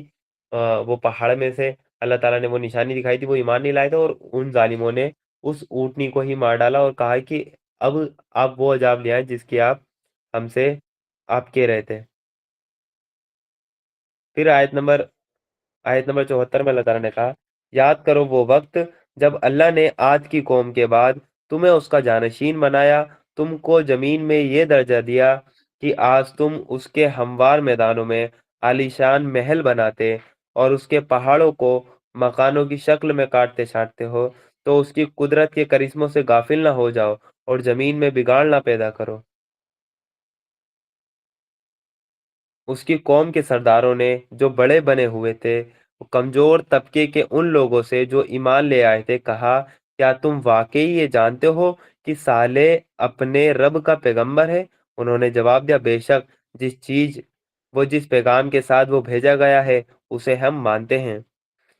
उन बड़ाई के दावेदारों ने कहा, यानी उनके सरदारों ने, जिस वो वो जिस चीज को तुमने माना है हम उसके इनकारी हैं। फिर उन्होंने उस ऊँटनी को मार डाला और पूरी ठिठाई के साथ अपने रब के हुक्म की खिलाफवर्जी कर डाली, और साले से कह दिया कि ले आ वो अजाब जिसकी तू हमको धमकी देता है, अगर तू वाकई पैगंबरों में से है। जब ऊँटनी को मार डाला, फिर उनका इबरतनाक अंजाम हमारे सामने आएगा आयत नंबर 78 से। आखिरकार एक दहला देने वाली आफत ने उन्हें आ लिया और वो अपने घरों में औंधे पड़े के पड़े रह गए। और साले ये कहता हुआ उनकी बस्तियों से निकल गया कि ये मेरी कौम, मैंने अपने रब का पैगाम तुझे पहुंचा दिया और मैंने तेरा बहुत भला चाहा, मगर मैं क्या करूं, तुझे अपनी भलाई चाहने वाले अब पसंद ही नहीं है। आयत नंबर 80 से कौम लूत अलैहिस्सलाम की दास्तान यहाँ हमारे सामने आएगी। लूत अलैहिस्सलाम वही हैं जो इब्राहिम अलैहिस्सलाम के भतीजे थे, जिन्होंने इब्राहिम अलैहिस्सलाम ने जब फिलिस्तीन में वो थे, उन्हें मदियन की तरफ भेजा था। और मदियन की तरफ जब लूत अलैहिस्सलाम को भेजा था, तो वहाँ उस कौम में जो एक अमल था वो ये था कि कि मर्द औरतों को छोड़ के मर्दों के पास ही अपनी जिनसी ख्वाहिशात के लिए वो जाया करते थे। और ये बदफेली का पहला अमल इंसानी जो हिस्ट्री में है, आदम अलैहिस्सलाम की औलाद में लूत अलैहिस्सलाम की कौम से स्टार्ट हुआ। वो महफिलों में, यहाँ तक कि पार्लियामेंट में भी एक दूसरे के सामने मर्द मर्द बदफेली करते थे और औरतों की तरफ वो नहीं जाया करते थे। ये इनकी कौम का सबसे बड़ा ये गुनाह था शिर्क के बाद। शिर्क तो था, मतलब था ही। शिर्क के साथ साथ हर कौम का एक गुनाह अल्लाह ताला ने हाईलाइट किया है। तो लूत अलैहिस्सलाम की कौम का ये बदफेली वाला ये गुनाह था। और लूत अलैहिस्सलाम अपनी कौम को इस बदफेली से वो रोकते रहे हैं, लेकिन उन्होंने नहीं माना। और जब फरिश्ते भी अजाब देने के लिए आए, तो उनकी कौम ने, क्योंकि फरिश्ते इंसानी शक्ल में आए थे और लूत अलैहिस्सलाम के घर वो मेहमान के तौर पर पहले आए थे फरिश्ते, तो कौम ने सोचा कि लूत अलैहिस्सलाम के घर वो क्या है, कुछ मेहमान आए हैं बाहर से, और वो उनके साथ भी बदफेली करना चाहते थे। लूत अलैहिस्सलाम ने बहुत रोका, और फिर वो उन फरिश्तों ने हकीकत बता दी कि आप बेफिक्र रहें, हम आपके रब की तरफ से ही आए हैं, और आप जो है ना यहाँ से निकल जाइए, और पीछे मुड़ के आप नहीं देखिएगा, इस कौम को आप हमारे हवाले कर दीजिए। फिर अल्लाह ताला का अजाब उस कौम पर आता है। तो यही वाकया आयत नंबर 80 से हमारे सामने आएगा। और लूत को हमने पैगंबर बनाकर भेजा, फिर याद करो जब उसने अपनी कौम से कहा, क्या तुम ऐसे बेशर्म हो गए हो कि वो गंदा काम करते हो जो तुमसे पहले दुनिया में किसी ने नहीं किया। ये काम दुनिया में किसी ने नहीं किया था उनसे पहले, कि मर्द मर्द के साथ आ, बदफेली करता था, और आज औरत औरत के साथ करती है। यानी ये जो ये जो बोलते हैं LGBTQ वाले जो लोग हैं, ये सब लूत अलैहिस्सलाम की कौम के बाद ही ये सब पैदा हुए। फिर अल्लाह ताला ने कहा, तुम औरतों को छोड़कर मर्दों से अपनी ख्वाहिश पूरी करते हो। हकीकत यह है कि तुम बिल्कुल ही हद से गुजर जाने वाले लोग हो। मगर उसकी कौम का जवाब इसके सिवा वो कुछ न था कि निकालो इन लोगों को अपनी बस्तियों से, बड़े पाक साफ बनते हैं ये। यानी पूरी कौम इतनी वो गंदी हो चुकी थी, जो लूत अलैहिस्सलाम मना कर रहे थे, तो उन्हीं को कह रहे हैं कि इन्हें निकालो, पहले यही बहुत पाक साफ बनते हैं, इन्हीं अपनी बस्तियों से सबसे पहले निकालो। फिर आयत नंबर 83 में कहा, आखिरकार हमने लूत और उसके घर वालों को उसकी बीवी को छोड़कर जो पीछे रह जाने वालों में थी बचाकर निकाल दिया। यानी उसकी बीवी जो वो लूत अलैहिस्सलाम की जो बीवी थी, वो काफिर थी, वो अपनी कौम के साथ ही थी। उसी ने ये खबर दी थी कि वो घर कुछ नौजवान आए हैं, बड़े खूबसूरत नौजवान हैं वो। तो वो अपनी कौम का ही साथ दिया करती थी, लूत अलैहिस्सलाम की बीवी। तो इसलिए अल्लाह ताला ने कहा, आखिरकार हमने लूत और उसके घर वालों को उसकी बीवी को छोड़कर जो पीछे रह जाने वालों में से थी बचाकर निकाल दिया, और उस कौम पर एक बारिश, और फिर देखो उन मुजरिमों का क्या अंजाम हुआ। अब आयत नंबर 85 से हजरत शुएब अलैहिस्सलाम की जो कौम की दावत है वो आएगी। शुएब अलैहिस्सलाम असल में मदीन की तरफ वो शुएब अलैहिस्सलाम को भेजा था। लूत अलैहिस्सलाम को जो एरिया था वो रेड सी के किनारे था। उस एरिया का नाम मुझे याद नहीं आ रहा, वो रेड सी के किनारे वो था, जहां आज भी एक बोलते हैं वो डेड सी करके वहां बोलते हैं कि उसके अंदर इंसान डूबता नहीं है, वो उसका समुद्र का पानी इतना खारा है, तो वो कहते हैं कि लूत अलैहिस्सलाम की कौम के अजाब की वजह से ही वो पानी वहां पर इतना खारा है कि वहां पे इंसान उस समुद्र में डूबता नहीं है, तो उसको डेड सी बोलते हैं। तो उसके किनारे जो कौम थी वो लूत अलैहिस्सलाम की थी। और मदियन की तरफ जो गए थे, मदियन जो जगह थी वहां गए थे शुएब अलैहिस्सलाम। शुएब अलैहिस्सलाम की कौम भी अल्लाह ताला के साथ दूसरों को शरीक करती थी, और साथ साथ ये तिजारत में डंडी मारा करती थी, नाप तोल में कमी किया करती थी, ये बिजनेस में ये लोगों को वो घाटा दिया करती थी, शुएब अलैहिस्सलाम की कौम। अब इनका किस्सा स्टार्ट होता है आयत नंबर 85 से। और मदियन वालों की तरफ हमने उनके भाई शुएब को भेजा। उसने कहा, ए मेरी कौम, ए, ए कौम के भाइयों, अल्लाह की बंदगी करो, उसके सिवा तुम्हारा कोई खुदा नहीं है। यानी ये देखें, तमाम पैगंबर एक ही दावत लेकर आए थे कि अल्लाह ताला की इबादत करें, सिर्फ आप तौहीद प्रस्त बने। तुम्हारे पास तुम्हारे रब की साफ रहनुमाई आ गई है, इसलिए नाप और तोल पूरे करो, लोगों को उनकी चीजों में घाटा ना दो, और जमीन में बिगाड़ ना पैदा करो, जबकि उसका सुधार हो चुका है। इसी में तुम्हारी भलाई है, अगर तुम वाकई ईमान वाले हो। और जिंदगी के हर रास्ते पर बटमार बनकर ना बैठ जाओ, कि लोगों को खौफजदा करने और ईमान लाने वालों को अल्लाह के रास्ते से रोकने लगो, और सीधी राह को टेढ़ा करने पर उतर आओ। याद करो वो जमाना जबकि तुम थोड़े थे, फिर अल्लाह ने तुम्हें बहुत कर दिया, और आंखें खोलकर देखो कि दुनिया में बिगाड़ पैदा करने वालों का क्या अंजाम हुआ। अगर तुम में से एक गिरोह उस तालीम पर जिसके साथ मैं भेजा गया हूँ ईमान लाता है, और दूसरा ईमान नहीं लाता, तो सब्र के साथ देखते रहो यहाँ तक कि अल्लाह हमारे बीच फैसला कर दे, और वही सबसे बेहतर फैसला करने वाला है। अल्हम्दुलिल्लाह, यहाँ पे हमारा 8वां पारा मुकम्मल वो हो चुका है, और पारा नंबर 9 हमारा यहाँ से स्टार्ट होता है। आयत नंबर 88 से हमारा पारा नंबर 9 स्टार्ट होता है। उसकी कौम के सरदारों ने جو اپنی بڑائی کے گھمنڈ میں پڑے ہوئے تھے، اس سے کہا کہ یہ شعیب، ہم تجھے اور ان لوگوں کو جو تیرے ساتھ ایمان لائے ہیں اپنی بستی سے نکال دیں گے، ورنہ تم لوگوں کو ہماری ملت میں واپس آنا ہوگا۔ شعیب نے جواب دیا، کیا زبردستی ہمیں پھیرا جائے گا، چاہے ہم راضی نہ ہوں؟ ہم اللہ پر جھوٹ گڑنے والے ہوں گے اگر تمہاری ملت میں پلٹ آئیں، جبکہ اللہ ہمیں اس سے چھٹکارا دے چکا ہے۔ ہمارے لیے تو اس کی طرف پلٹنا اب کسی طرح بھی ممکن نہیں، علاوہ اس کے کہ اللہ ہمارا رب ایسا ہی چاہے۔ ہمارے رب کا علم ہر چیز پر حاوی ہے، اسی پر ہم نے بھروسہ وہ کر لیا۔ اے رب، ہمارے اور ہماری قوم کے بیچ ٹھیک ٹھیک فیصلہ کر دے، اور تو سب سے اچھا فیصلہ کرنے والا ہے۔ اس کی قوم کے سرداروں نے، جو اس کی بات ماننے سے انکار کر چکے تھے، آپس میں کہا، اگر تم نے شعیب کی پیروی قبول کر لی تو برباد ہو جاؤ گے۔ مگر ہوا یہ کہ ایک دہلا دینے والی آفت نے ان کو آ لیا، اور وہ اپنے گھروں میں اوندھے پڑے کے پڑے رہ گئے۔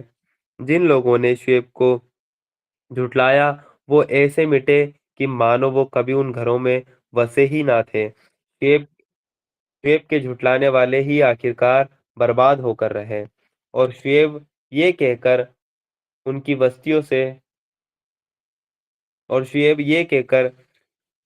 بستیوں سے نکل گیا، اے میری قوم کے بھائیوں، میں نے اپنے رب کے پیغام تمہیں پہنچا دیے اور تمہاری خیر خواہی کا حق ادا کر دیا۔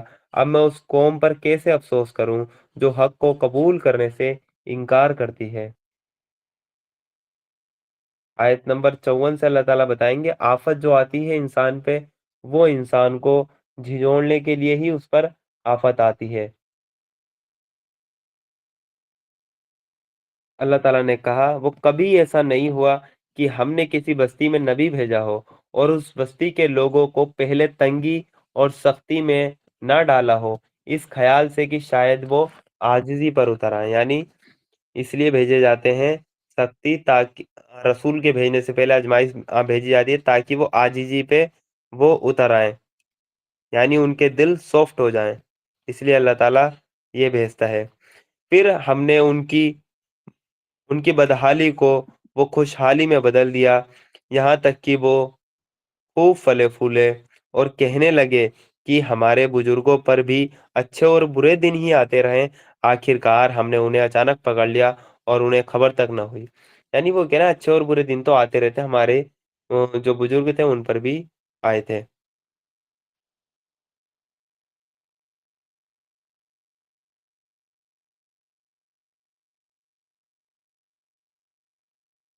آیت نمبر 96 میں اللہ تعالیٰ بتائیں گے کہ ایمان اور تقوی کی کیا برکت ہوتی ہے۔ اگر آپ تقوی اختیار کرتے ہیں تو اللہ تعالیٰ رزق کے دروازے آپ کے لیے کھول دیتا ہے۔ جتنا زیادہ آپ میں تقوی ہوگا اتنے زیادہ رزق کے دروازے اللہ تعالیٰ آپ کے لیے کھول دے گا۔ اللہ تعالیٰ نے کہا، اگر بستیوں کے لوگ ایمان لاتے اور تقوی کی روش اپناتے تو ہم ان پر آسمان اور زمین سے برکتوں کے دروازے کھول دیتے، مگر انہوں نے تو اسے جھٹلایا، اس لیے ہم نے اس بری کمائی کے حساب میں انہیں پکڑ لیا جو وہ سمیٹ رہے تھے۔ پھر کیا بستیوں کے لوگ اب اس سے بے خوف ہو گئے ہیں کہ ہماری پکڑ کبھی اچانک ان پر رات کے وقت نہ آ جائے گی جبکہ وہ سوئے پڑے ہوں، یا انہیں اطمینان ہو گیا ہے کہ ہمارا مضبوط ہاتھ وہ یکایک ان پر دن کے وقت نہ پڑے گا جبکہ وہ کھیل رہے ہوں۔ کیا یہ لوگ اللہ کی چال سے نڈر ہیں؟ حالانکہ اللہ کی چال سے وہی قوم نڈر ہوتی ہے جو تباہ ہونے والی ہے۔ آیت نمبر 100 سے ہمارے سامنے بات آئے گی کہ جو ہلاک ہونے والی قوم ہے ان کا، ہلاک ہونے والی قوموں کا جرم، یہاں سے آیت نمبر 100 سے آئے گا۔ اور اور کیا ان لوگوں کو جو پچھلے کی زمین والوں کے بعد وہ زمین کے وارث ہوتے ہیں، اس سچی بات نے وہ کچھ سبق نہیں دیا؟ اگر ہم چاہیں تو ان کے گناہوں پر ان کو پکڑ سکتے ہیں، مگر وہ سبق آموز سچی باتوں سے غفلت برتتے ہیں۔ ہم ان کے دلوں پر مہر لگا دیتے ہیں، پھر وہ کچھ نہیں سنتے۔ یہ قوم جن کے قصے ہم تمہیں سنا رہے ہیں تمہارے سامنے مثال کی شکل میں موجود ہیں۔ ان کے رسول ان کے پاس کھلی کھلی نشانیاں لے کر آئے، مگر جس چیز کو وہ ایک بار جھٹلا چکے تھے پھر اسے وہ ماننے والے نہ تھے۔ دیکھو اس طرح ہم حق کے انکاریوں کے دلوں پر مہر لگا دیتے ہیں۔ ہم نے ان میں سے زیادہ تر میں عہد کی کوئی پابندی نہ پائی، بلکہ زیادہ تر کو نافرمان ہی پایا۔ اب حضرت موسیٰ علیہ السلام کی فرعون کو دعوت دی جائے گی۔ آیت نمبر 103 سے لے کے آیت نمبر 171 تک لگاتار یہ موسیٰ علیہ السلام اور فرعون کا یہ مطلب کہ یہ دعوت کا جو سلسلہ ہے وہ لگاتار ہمارے سامنے چلے گا آیت نمبر 171 تک۔ موسیٰ علیہ السلام کے تعلق سے چند باتیں اسٹارٹنگ میں ہی ہم سمجھ لیتے ہیں تاکہ ہمیں آیتوں کو سمجھنے میں آسانی ہو۔ موسیٰ علیہ السلام بنی اسرائیل کی طرف بھیجے گئے تھے، اور بنی اسرائیل جو تھی جیسا کہ ہے فلسطین سے یوسف جو فلسطین میں کون تھے؟ ابراہیم علیہ السلام ان کے بیٹے تھے، اسحاق علیہ السلام۔ اسحاق علیہ السلام سے جو بیٹے ہوئے وہ یعقوب علیہ السلام۔ یعقوب علیہ السلام کے 12 بیٹے تھے، اس میں سے ایک بیٹے تھے یوسف علیہ السلام جو کہ نبی بنائے گئے تھے، باقی کے 11 نبی نہیں تھے۔ اور بھائیوں نے حسد میں آگے کہ جو یعقوب ہے وہ یوسف علیہ السلام سے زیادہ محبت کرتے ہیں، حسد میں آ کے یوسف علیہ السلام کو ایک کنویں میں ڈال دیا اور اپنے گھر آ کر یعقوب علیہ السلام سے کہہ دیا کہ اس کو جانوروں نے مطلب پھاڑ دیا۔ تو یعقوب علیہ السلام وہ صبر کر گئے اور کہا کہ تم جھوٹ بول رہے ہو، اور تاعمر یوسف علیہ السلام کا وہ ان کے بارے میں وہ کی ویٹ کرتے رہے۔ اور پھر یوسف علیہ السلام کو ایک قافلہ آیا، اور اس قافلے نے اس کنویں میں جیسے ہی ڈول ڈالا تو وہاں سے یوسف علیہ السلام اس بالٹی کے ساتھ اوپر آتے ہیں، اور وہ قافلہ مصر کی طرف جا رہا تھا، یعنی ایجپٹ کی طرف، جو کہ فرعون کا وہ دیش تھا۔ اور وہاں جا کر یوسف علیہ السلام کو وہاں مطلب بھیج دیا جاتا ہے، اور پھر یوسف علیہ السلام کی پوری سٹوری آئے گی سورہ یوسف میں، جو کہ سورہ نمبر 12 ہے۔ اور وہاں پر وہ یوسف علیہ السلام وہاں کے حاکم بن جاتے ہیں مصر کے، اور پھر اپنے باقی بھائیوں کو اور یعقوب علیہ السلام کو فلسطین سے مصر بلا لیتے ہیں۔ ایسے بنی اسرائیل وہ کیا ہوا کہ وہ فلسطین چھوڑ کر مصر میں یعنی ایجپٹ میں جا کے وہ آباد ہو گئے۔ اور وقت کے ساتھ کیا ہوا کہ وہاں جو بنی اسرائیل تھے وقت کے ساتھ یہ مصریوں کے دوارا سے غلام بن گئے، اور جب یہ غلام بن گئے مصریوں کے فرعون کے دوارا سے بنی اسرائیل غلام بن گئے وہ یوسف علیہ السلام کے بعد، تو پھر انہی کی قوم میں سے ایک بچہ پیدا ہوا جن کا نام تھا موسیٰ علیہ السلام، جو کہ بنی اسرائیل کی طرف بھیجے گئے تھے انہیں غلامی سے نکالنے کے لیے۔ اور موسیٰ علیہ السلام فرعون کے گھر میں ہی وہ پلے بڑھے، اور وہاں سے انہوں نے بنی اسرائیل کو نکالا، اور پھر واپسی انہیں فلسطین کی طرف وہ لے کر آئے۔ اور فلسطین میں جیسا کہ پیچھے سورہ بقرہ میں بھی وہ گزر چکا ہے کہ وہاں پر کہ جب بنی اسرائیل وہاں سے نکل گئے تو ایک دوسری قوم تھی وہ آباد ہو گئی تھی، اور پھر ہم نے دیکھا کہ وہاں جہاد کا حکم دیا گیا تھا، اور موسیٰ علیہ السلام پھر ریگستان میں اور کہ فلسطین کی طرف اپنی قوم کو لے کر آتے ہیں مصر سے نکال کے۔ تو بنی اسرائیل مصر ایسے گئے تھے، وہ یوسف علیہ السلام مطلب کہ لے کر گئے تھے بنی اسرائیل کو، اور وہاں پھر یہ دوبارہ محکوم ہو گئے تھے وقت کے ساتھ یوسف علیہ السلام کے جانے کے بعد۔ تو پھر یہ دوبارہ غلام بنا لیے گئے تھے۔ اس غلامی سے آزادی کے لیے موسیٰ علیہ السلام آئے، اور پھر انہیں واپسی فلسطین کی طرف انہیں لے کر آئے بنی اسرائیل کو۔ تو موسیٰ علیہ السلام کا یہ مطلب یہاں سے ذکر آئے گا۔ پھر ان قوموں کے بعد جن کا ذکر اوپر کیا گیا ہم نے موسیٰ کو اپنی نشانیوں کے ساتھ فرعون اور اس کی قوم کے سرداروں کے پاس بھیجا، مگر انہوں نے بھی ہماری نشانیوں کے ساتھ ظلم کیا۔ تو دیکھو کہ ان بگاڑ پیدا کرنے والوں کا کیا انجام ہوا۔ موسیٰ نے کہا اے فرعون، میں کائنات کے مالک کی طرف سے بھیجا ہوا آیا ہوں۔ میرا رتبہ یہی ہے کہ اللہ کا نام لے کر کوئی بات حق کے سوا نہ کہوں۔ میں تم لوگوں کے پاس تمہارے رب کی طرف سے تقرری کی کھلی دلیل لے کر آیا ہوں، اس لیے تو بنی اسرائیل کو میرے ساتھ بھیج دے۔ یعنی فرعون کو یہ دعوت دی کہ بنی اسرائیل کو میرے ساتھ بھیج دے، میں اللہ کا رسول ہوں۔ اور وہ اپنے ساتھ نشانیاں لے کر آئے تھے، ایک ان کے پاس لاٹھی تھی، اس کو زمین میں ڈالتے تھے تو وہ اژدہا بن جایا کرتی تھی، اور اپنا ہاتھ جیسے ہی وہ بغل سے نکالتے تھے تو وہ چمکتا ہوا دکھتا تھا۔ یہ اللہ تعالیٰ کی طرف سے نشانی تھی کہ پیغمبر ہے۔ فرعون نے کہا اگر تو کوئی نشانی لایا ہے اور اپنے دعوے میں سچا ہے تو اسے پیش کر، تو کیا نشانی لایا ہے؟ تو موسیٰ نے اپنی لاٹھی پھینکی اور یکایک وہ ایک جیتا جاگتا ازگر تھا۔ اس نے اپنی جیب سے ہاتھ نکالا اور سب دیکھنے والوں کے سامنے وہ چمک رہا تھا۔ اس پر فرعون کی قوم کے سرداروں نے آپس میں کہا یقیناً یہ آدمی بڑا ماہر جادوگر ہے، یعنی موسیٰ علیہ السلام کے معجزات دیکھ کر انہوں نے موسیٰ علیہ السلام کو جادوگر کہہ دیا، یقیناً یہ آدمی بہت بڑا جادوگر ہے۔ اور پھر اللہ تعالیٰ نے کہا آیت نمبر 110 میں تمہیں تمہاری زمین سے بے دخل کرنا چاہتا ہے، اب کہو کیا کہتے ہو؟ پھر ان سب نے فرعون کو صلاح دی کہ اسے اور اس کے بھائی کو انتظار میں رکھیے اور تمام شہروں میں ہرکارے بھیج دیجیے۔ ہرکارے وہ ہوتے ہیں اناؤنسمنٹ جو کرتے ہیں ڈھول بجا کر کہ سنیے سنیے سنیے، اور بادشاہ کی طرف سے یہ حکم ہے، جو یہ اناؤنسمنٹ ہوتا ہے اس کو بولتے ہیں ہرکارے بھیج دیجیے، کہ ہر فن کے ماہر جادوگر کو اپنے پاس لے آئیں۔ چنانچہ جادوگر فرعون کے پاس آ گئے، انہوں نے کہا اگر ہم غالب رہیں تو ہمیں اس کا انعام تو ضرور ملے گا۔ فرعون نے جواب دیا ہاں، اور تم راز دربار میں قریبی ہوں گے۔ یعنی فرعون کے درباریوں نے کیا کہا، ہر کارے بھجوا دیے پورے مصر میں، اور تمام مصر کے جو قابل جادوگر تھے ان سب کو بلا لیا۔ وہ یہ سمجھ رہے تھے موسیٰ علیہ السلام نے بھی جادو دکھایا تو ہم جادو کا توڑ وہ جادو سے کر دیتے ہیں، تو اس لیے بلا لیا، اور وہ جادوگر آئے، انہوں نے کہا اگر ہم کامیاب ہوئے تو کیا انعام ملے گا؟ تو فرعون نے کہا ہاں، تم راز درباری میں بالکل تم خاص عہدے پر تم کو رکھ دیا جائے گا، تم قریبی ہو جاؤ گے۔ پھر حضرت موسیٰ علیہ السلام کا جادوگروں سے مقابلہ ہمیں دیکھنے کو ملتا ہے آیت نمبر 115 سے۔ پھر انہوں نے موسیٰ سے کہا تم پھینکتے ہو یا ہم پھینکیں؟ موسیٰ نے جواب دیا تم ہی پھینکو۔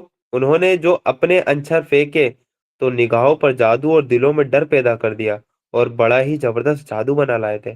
یعنی ان جادوگروں نے اپنے انچر پھینکے، وہ سب اژدہا بن گئے، اور اللہ تعالیٰ نے کہا وہ دلوں میں ڈر پیدا کر دیا اور بڑا ہی زبردست وہ جادو بنا لائے تھے۔ پھر آیت نمبر 117 میں اللہ تعالیٰ کہتے ہیں ہم نے موسیٰ کو اشارہ کیا پھینک اپنی لاٹھی۔ اس نے پھینکنا تھا کہ دیکھتے ہی دیکھتے وہ ان کے اس جھوٹے طلسم یعنی جادو کو نگلتی چلی گئی۔ موسیٰ علیہ السلام کا جو اژدہا تھا وہ ان سب کو، ان کا جو جھوٹا طلسم تھا جو وہ بنا لائے تھے ان سب کو نگلتی چلی گئی۔ اس طرح جو حق تھا وہ حق ثابت ہوا، اور جو کچھ انہوں نے بنا رکھا تھا وہ باطل ہو کر رہ گیا۔ فرعون اور اس کے ساتھی مقابلے کے میدان میں ہار گئے اور کامیاب ہونے کے بجائے الٹے رسوا ہو گئے، اور جادوگروں کا حال یہ ہوا کہ مانو کسی چیز نے اندر سے انہیں سجدے میں گرا دیا، اور کہنے لگے ہم نے مان لیا رب العالمین یعنی سارے جہاں کے رب کو، اور اس رب کو جسے موسیٰ اور ہارون مانتے ہیں۔ یعنی جادوگروں نے دیکھا کہ موسیٰ علیہ السلام نے جو دکھایا یہ کوئی جادو نہیں ہے، وہ مان گئے یہ واقعی میں نبی ہے، کیونکہ وہ جادوگر تھے اور وہ جانتے تھے کہ جادو اور معجزے میں کیا فرق ہوتا ہے۔ وہ سمجھ چکے تھے کہ یہ جادو نہیں ہے بلکہ یہ معجزہ ہے، اس لیے سب کے سب جادوگر سجدے میں گر گئے کہ ہم مان گئے کہ موسیٰ اور ہارون کے رب کو، یہ واقعی میں اللہ تعالیٰ کی طرف سے ہے۔ پھر فرعون جو ہے نا ان جادوگروں کو دھمکی دیتا ہے کہ مجھے لگتا ہے تم انہی کے ساتھ ملے ہوئے ہو، اور فرعون ان کو پوری طرح جان سے مارنے کی دھمکی دیتا ہے۔ لیکن وہ جادوگر ایسا ایمان لے کر آئے تھے، وہ سمجھ گئے تھے یہ موسیٰ علیہ السلام اللہ تعالیٰ کے نبی ہے، اس لیے ان کا ایمان اتنا کی پختہ تھا، انہوں نے استقامت دکھائی کہ آپ کو ہمارے ساتھ جو کرنا ہے کرو، ہم اپنے رب العالمین کو ہم مان گئے ہیں، پہچان گئے ہیں۔ تو موسیٰ نے وہ فرعون نے پتا کیا کہا کہ مجھے لگتا ہے، کیونکہ وہ موسیٰ علیہ السلام تو جیت گئے تھے وہ، اور یہ پورے ایجپٹ کے سامنے یہ مقابلہ ان کا ہو رہا تھا جادوگروں سے، وہ جیت گئے تھے۔ تو فرعون نے کہا مجھے لگتا ہے یہ جو ہے نا یہ موسیٰ بڑا جادوگر ہے اور یہ چھوٹے جادوگر ہیں، یہ سب ان کی ملی ملی بھگت ہے، یہ ہمیں دیش سے نکالنا چاہتے ہیں۔ تو وہ ایسے کر کے بہانے اس نے پھر کیے۔ آیت نمبر 123 میں کہا گا فرعون نے کہا تم اس پر ایمان لے آئے، یعنی جو جادوگر ایمان لے کر آ گئے تھے، تم اس پر ایمان لے آئے اس سے پہلے کہ میں تمہیں اجازت دوں؟ یقیناً یہ کوئی خفیہ سازش تھی جو تم لوگوں نے اس رازدھانی میں کی، राजधानी में की, ताकि इसके मालिकों को हुकूमत से बेदखल कर दो। अच्छा, तो इसका नतीजा अब तुम्हें मालूम हुआ जाता है। मैं तुम्हारे हाथ पांव उल्टी दिशाओं से कटवा दूंगा और इसके बाद तुम सबको सूली पर चढ़ाऊंगा। उन्होंने जवाब दिया, बहरहाल हमें पलटना अपने रब ही के पास है। तू जिस बात पर हमसे बदला लेना चाहता है वो इसके सिवा कुछ नहीं है कि हमारे रब की निशानियां जब हमारे सामने आ गई तो हमने उन्हें मान लिया। ए रब, हम पर सब्र की बारिश बरसा, हमें दुनिया से उठा तो इस हाल में कि हम तेरे फरमाबरदार हों। ये जादूगरों ने दुआ की।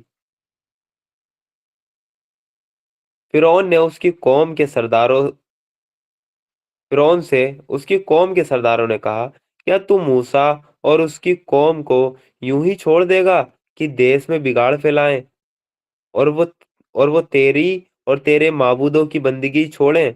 फिरौन ने जवाब दिया, मैं उनके बेटों को कत्ल कराऊंगा, उनकी औरतों को जिंदा रहने दूंगा और हमारी हुकूमत की पकड़ उन पर मजबूत है।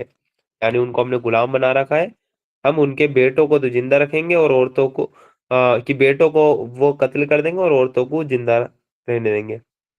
मूसा ने अपनी कौम से कहा, अल्लाह से मदद मांगो, सब्र करो और जमीन अल्लाह की है, अपने बंदों में से जिसको चाहता है उसका वारिस बना देता है।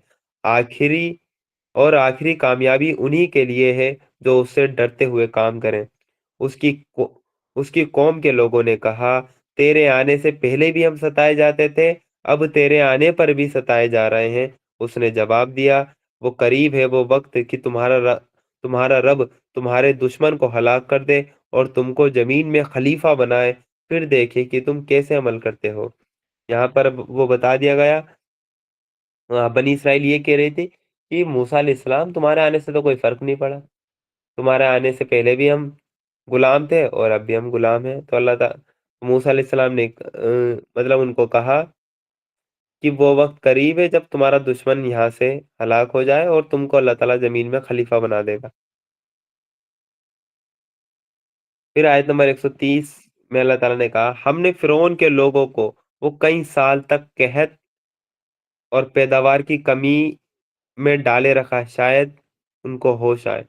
मगर उनका ये मगर उनका हाल ये था, जब अच्छा वक्त आता तो कहते हम इसी के हकदार हैं, और जब बुरा वक्त आता तो मूसा और उसके साथियों को अपने लिए अपशगुन ठहराते। हालांकि हकीकत में उनका अपशगुन तो वो अल्लाह के पास था, मगर उनमें से ज्यादातर नहीं जानते हैं। आयत नंबर 132 से आले फिरौन पर आफत का जो नुज़ूल होता है और वो फिर बार बार मूसा अलैहिस्सलाम के पास आते हैं और दुआ करते हैं और फिर अपना अपना वो वादा खिलाफी वो कर जाते हैं। उन्हीं निशानियों का यहाँ से जिक्र होगा।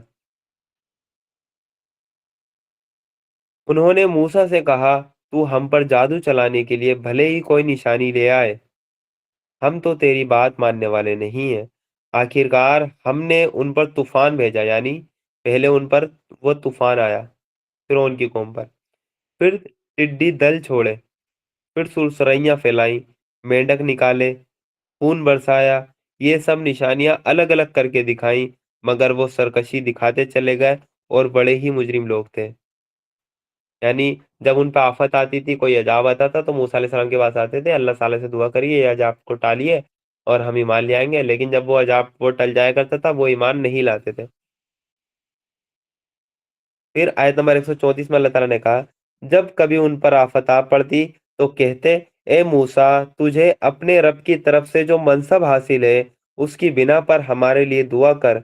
अगर अब के तू हम पर से ये आफत टलवा दे तो हम तेरी बात मान लेंगे और बनी इसराइल को तेरे साथ भेज देंगे। मगर जब हम उन पर से अपना अजाब एक मुकर्रर वक्त के लिए, जिसको वो बहरहाल पहुंचने वाले थे, हटा लेते तो यकायक अपने वादे से फिर जाते। तब हमने उनसे बदला लिया और उन्हें समुंदर में डुबो दिया, क्योंकि उन्होंने हमारी निशानियों को झुटलाया था और उससे बेपरवाह हो गए थे।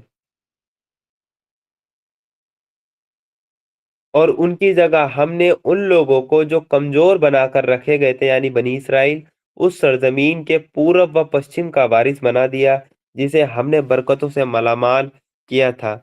इस तरह बनी इसराइल के हक में तेरे रब का भलाई का वादा पूरा हुआ, क्योंकि उन्होंने सब्र से काम लिया था, और फिरौन और उसकी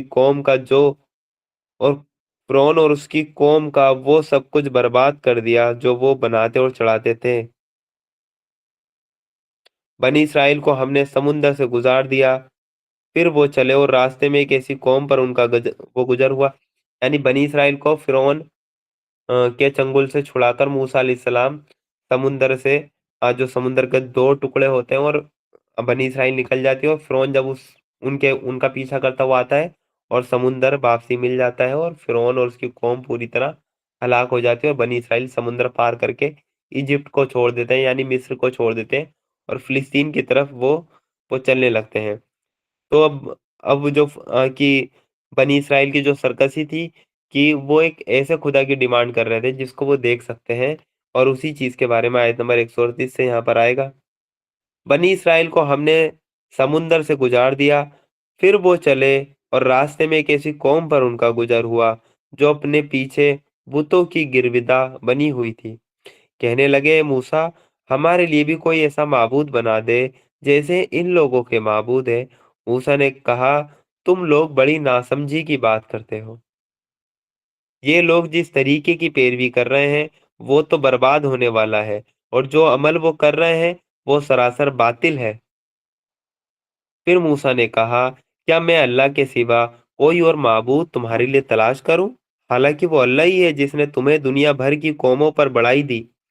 और अल्लाह फरमाता है, वो वक्त याद करो जब हमने फिरौनियों से तुम्हें नजात दी, जिनका हाल ये था, तुम्हें सख्त अजाब में डाले रखते थे, तुम्हारे बेटों को कत्ल करते और तुम्हारी औरतों को जिंदा रहने देते थे, और इसमें तुम्हारे रब की तरफ से तुम्हारी बड़ी आजमाइश थी। आयत नंबर 142 में फिर अल्लाह ताला के दीदार की ख्वाहिश ये करते हैं। और हमने मूसा को 30 रात व दिन के लिए सीना पहाड़ पर तलब किया, यानी कोहे तूर पे मूसा अलैहिस्सलाम को बुलाया ताकि उन्हें तौरात दें, और बाद में 10 दिन और बढ़ा दिए, यानी टोटल 40 दिन के लिए मूसा अलैहिस्सलाम को बुलाया था। इस तरह उसके रब की मुकर्रर की हुई मुद्दत पूरे 40 दिन हो गई। मूसा ने चलते हुए अपने भाई हारून से कहा था कि मेरे पीछे तुम मेरी कौम में जानशीनी करना, और ठीक काम करते रहना, और बिगाड़ पैदा करने वालों के तरीके पर ना चलना।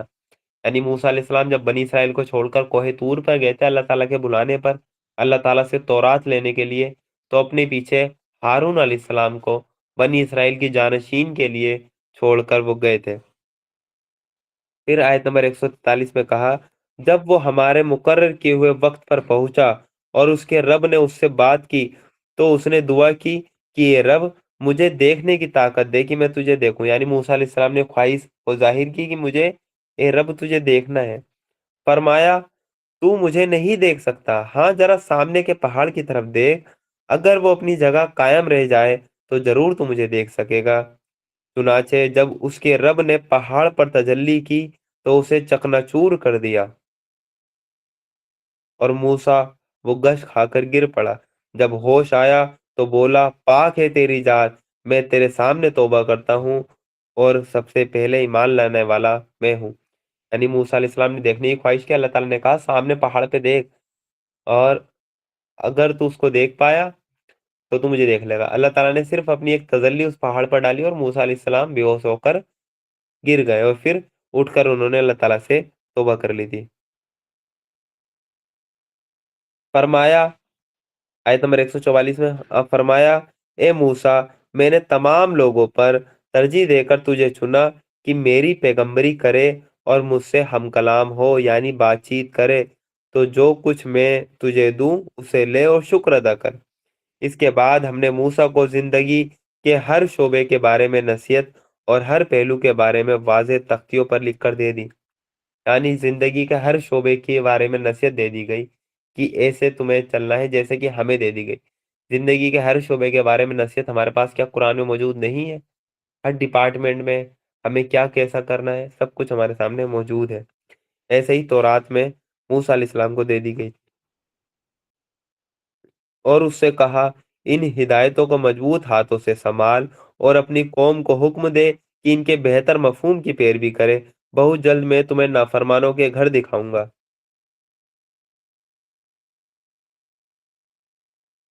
फिर अल्लाह ताला ने कहा, मैं अपनी निशानियों से उन लोगों की निगाहें फेर दूंगा जो नाहक जमीन में बड़े बनते हैं। वो भले ही कोई निशानी देख लें, कभी उस पर ईमान ना लाएंगे। अगर सीधा रास्ता उनके सामने आए तो उसे न अपनाएंगे, अगर टेढ़ा रास्ता दिखाई दे तो उस पर चल पड़ेंगे, इसलिए कि उन्होंने हमारी निशानियों को झुटलाया और उनसे बेपरवाही करते रहे।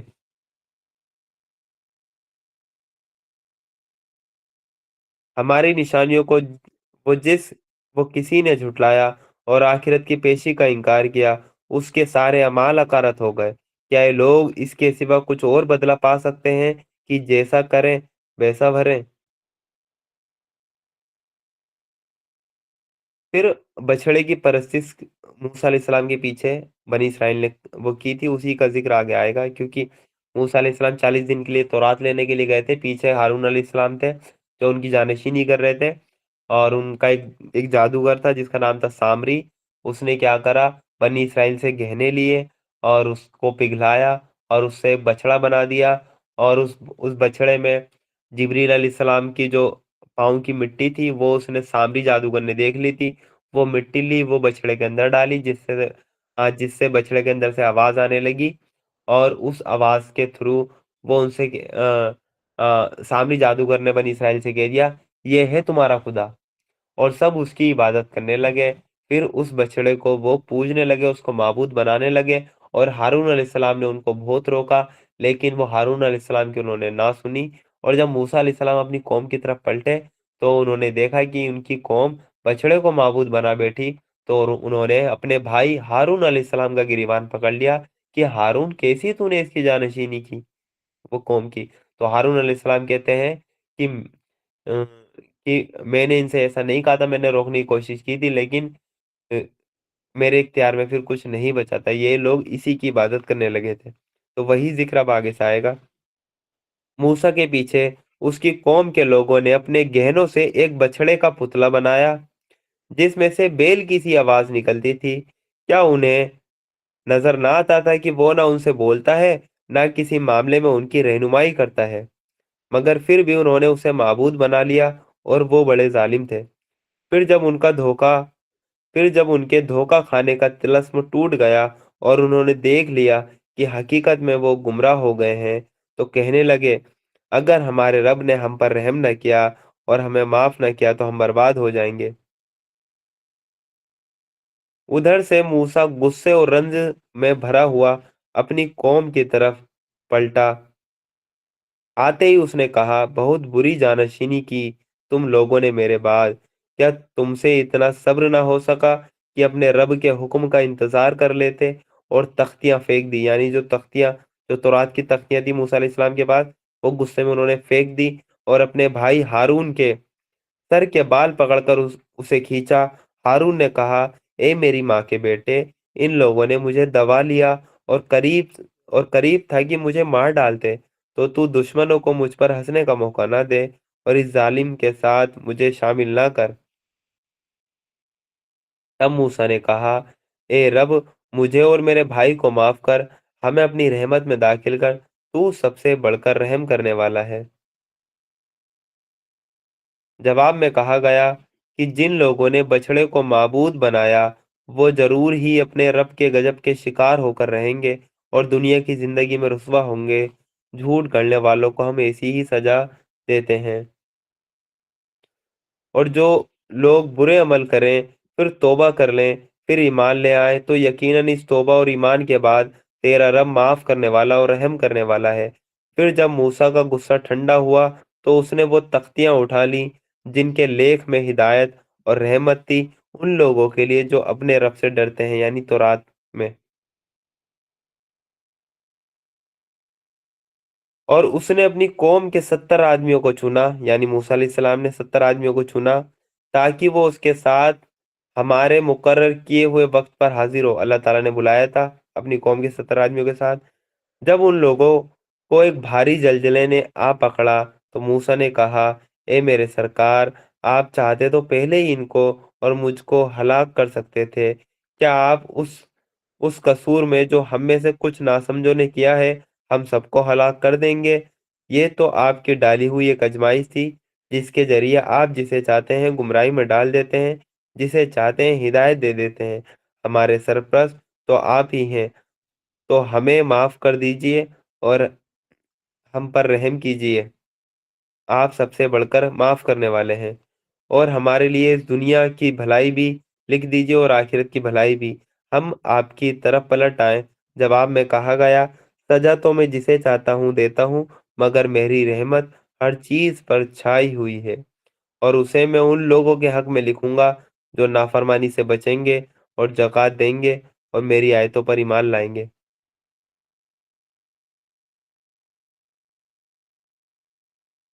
تو آج یہ رحمت ان لوگوں کا حصہ ہے جو اس پیغمبر امی نبی یعنی محمد صلی اللہ علیہ وسلم پر امی نبی کی پیروی اختیار کریں، جس کا ذکر انہیں اپنے یہاں تورات اور انجیل میں لکھا ہوا ملتا ہے، یعنی اللہ کے رسول صلی اللہ علیہ وسلم کی پروفیسیز دونوں کتابوں میں تھی۔ وہ انہیں نیکی کا حکم دیتا ہے، برائی سے روکتا ہے، ان کے لیے پاک چیزیں حلال اور ناپاک چیزیں حرام کرتا ہے، اور ان پر سے وہ بوجھ اتارتا ہے جو ان پر لدے ہوئے تھے، اور ان بندھنوں کو کھولتا ہے جن میں وہ جکڑے ہوئے تھے۔ اس لیے جو لوگ اس پر ایمان لے آئیں اور اس کی حمایت اور مدد کریں، اس روشنی کی پیروی کریں جو اس کے ساتھ اتاری گئی ہے، وہی کامیاب ہونے والے ہیں۔ اے نبی صلی اللہ علیہ وسلم کو کہو کہ اے انسانوں، میں تم سب کی طرف اس خدا کا پیغمبر ہوں جو زمین اور آسمان کی بادشاہی کا مالک ہے۔ اس کے سوا کوئی خدا نہیں ہے۔ وہی زندگی بخشتا ہے اور وہی موت دیتا ہے۔ تو ایمان لاؤ اللہ اور اس کے بھیجے ہوئے امی نبی پر، جو اللہ اور اس کے حکموں کو مانتا ہے، اور اس کی پیروی کرو، اس کی امید ہے کہ تم سیدھا راستہ پا لو گے۔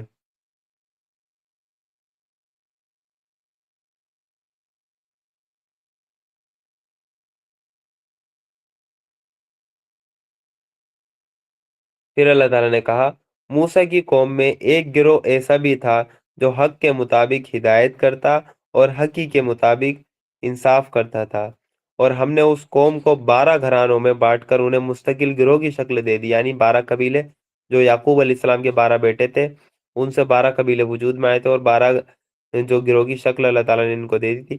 اور جب موسیٰ سے اس کی قوم نے پانی مانگا تو ہم نے اس کو اشارہ کیا کہ فلاں چٹان پر اپنی لاٹھی مارو، چنانچہ اس چٹان کے وہ یکایک 12 سوتے پھوٹ نکلے، اور ہر گروہ نے اپنے پانی پینے کی جگہ طے کر لی۔ یعنی جب آ، ایجپٹ سے آ گئی تھی بنی اسرائیل اور راستے میں وہ رکے تھے، تو موسیٰ علیہ السلام کے لیے من و سلوہ یعنی کھانا تو اوپر سے نازل ہوتا تھا آسمان سے پوری قوم کے لیے، کیونکہ 6 لاکھ کے وہ قریب بنی اسرائیل کی تعداد تھی، چھوٹی موٹی قوم نہیں تھی، 12 قبیلے تھے اس میں۔ اور ان کے پانی کے لیے جب انہوں نے دعا کری تو موسیٰ علیہ السلام نے لاٹھی ماری تو ان کے لیے 12 وہ سوتے پھوٹ نکلے، جس سے انہوں نے ہر قبیلے نے اپنی جگہ انہوں نے دیکھ لی۔ کھلا چٹان پر اپنی لاٹھی مارو، چنانچہ اس چٹان سے یکایک 12 سوتے پھوٹ نکلے، اور ہر گروہ نے اپنے پانی لینے کی جگہ طے کر لی۔ ہم نے ان پر بادل کا سایہ کیا، یعنی ان کے اوپر آسمان سے بادل کا سایہ کیا، کیونکہ چھت نہیں تھی، ریگستان میں تھے، اور ان پر من و سلوہ اتارا، یہ کھانا تھا۔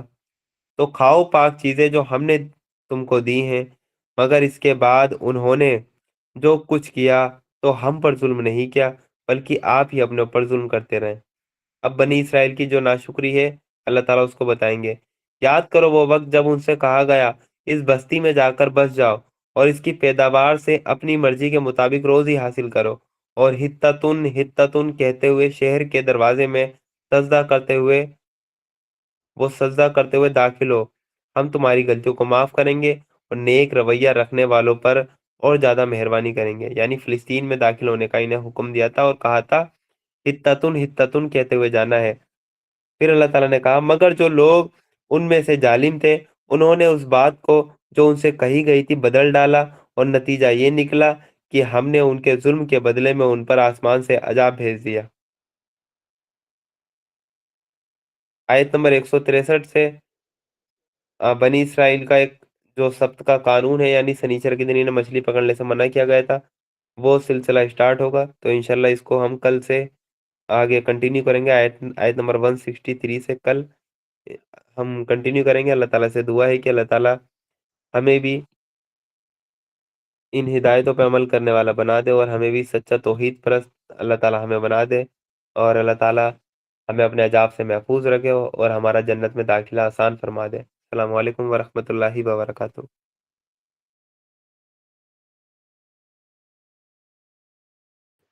وعلیکم السلام ورحمۃ اللہ وبرکاتہ۔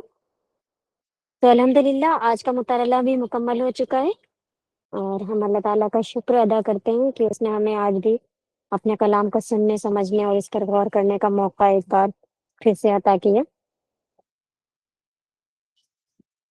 قرآن ہمیں صرف سننے کے لیے نہیں دیا گیا ہے، یہ بلکہ عمل کرنے کے لیے دیا گیا ہے۔ تو اللہ کرے آج کی جو بھی آیات ہم نے سنی ہیں اور جن آیتوں نے ہمارے دلوں پر اثر ڈالا ہے، تو انشاءاللہ اللہ تعالیٰ سے دعا ہے کہ اللہ تعالیٰ ہم ان پر عمل کرنے کی پوری پوری کوشش عطا کریں گے۔ تو جو کچھ بھی آج ہم نے پڑھا سنا، اور اسے ہمارے دلوں میں اللہ تعالیٰ راسخ فرما دے اور ہماری اس محفل کو اپنی بارگاہ میں قبول فرمائے۔ آپ سب کا بہت بہت شکریہ۔ انشاءاللہ کل ضرور ملاقات ہوگی اگلے نئے سبق کے ساتھ۔ اپنا خیال رکھیں، اللہ تعالیٰ کے کاموں کا خیال رکھنا نہ بھولیں۔ السلام علیکم ورحمۃ اللہ وبرکاتہ۔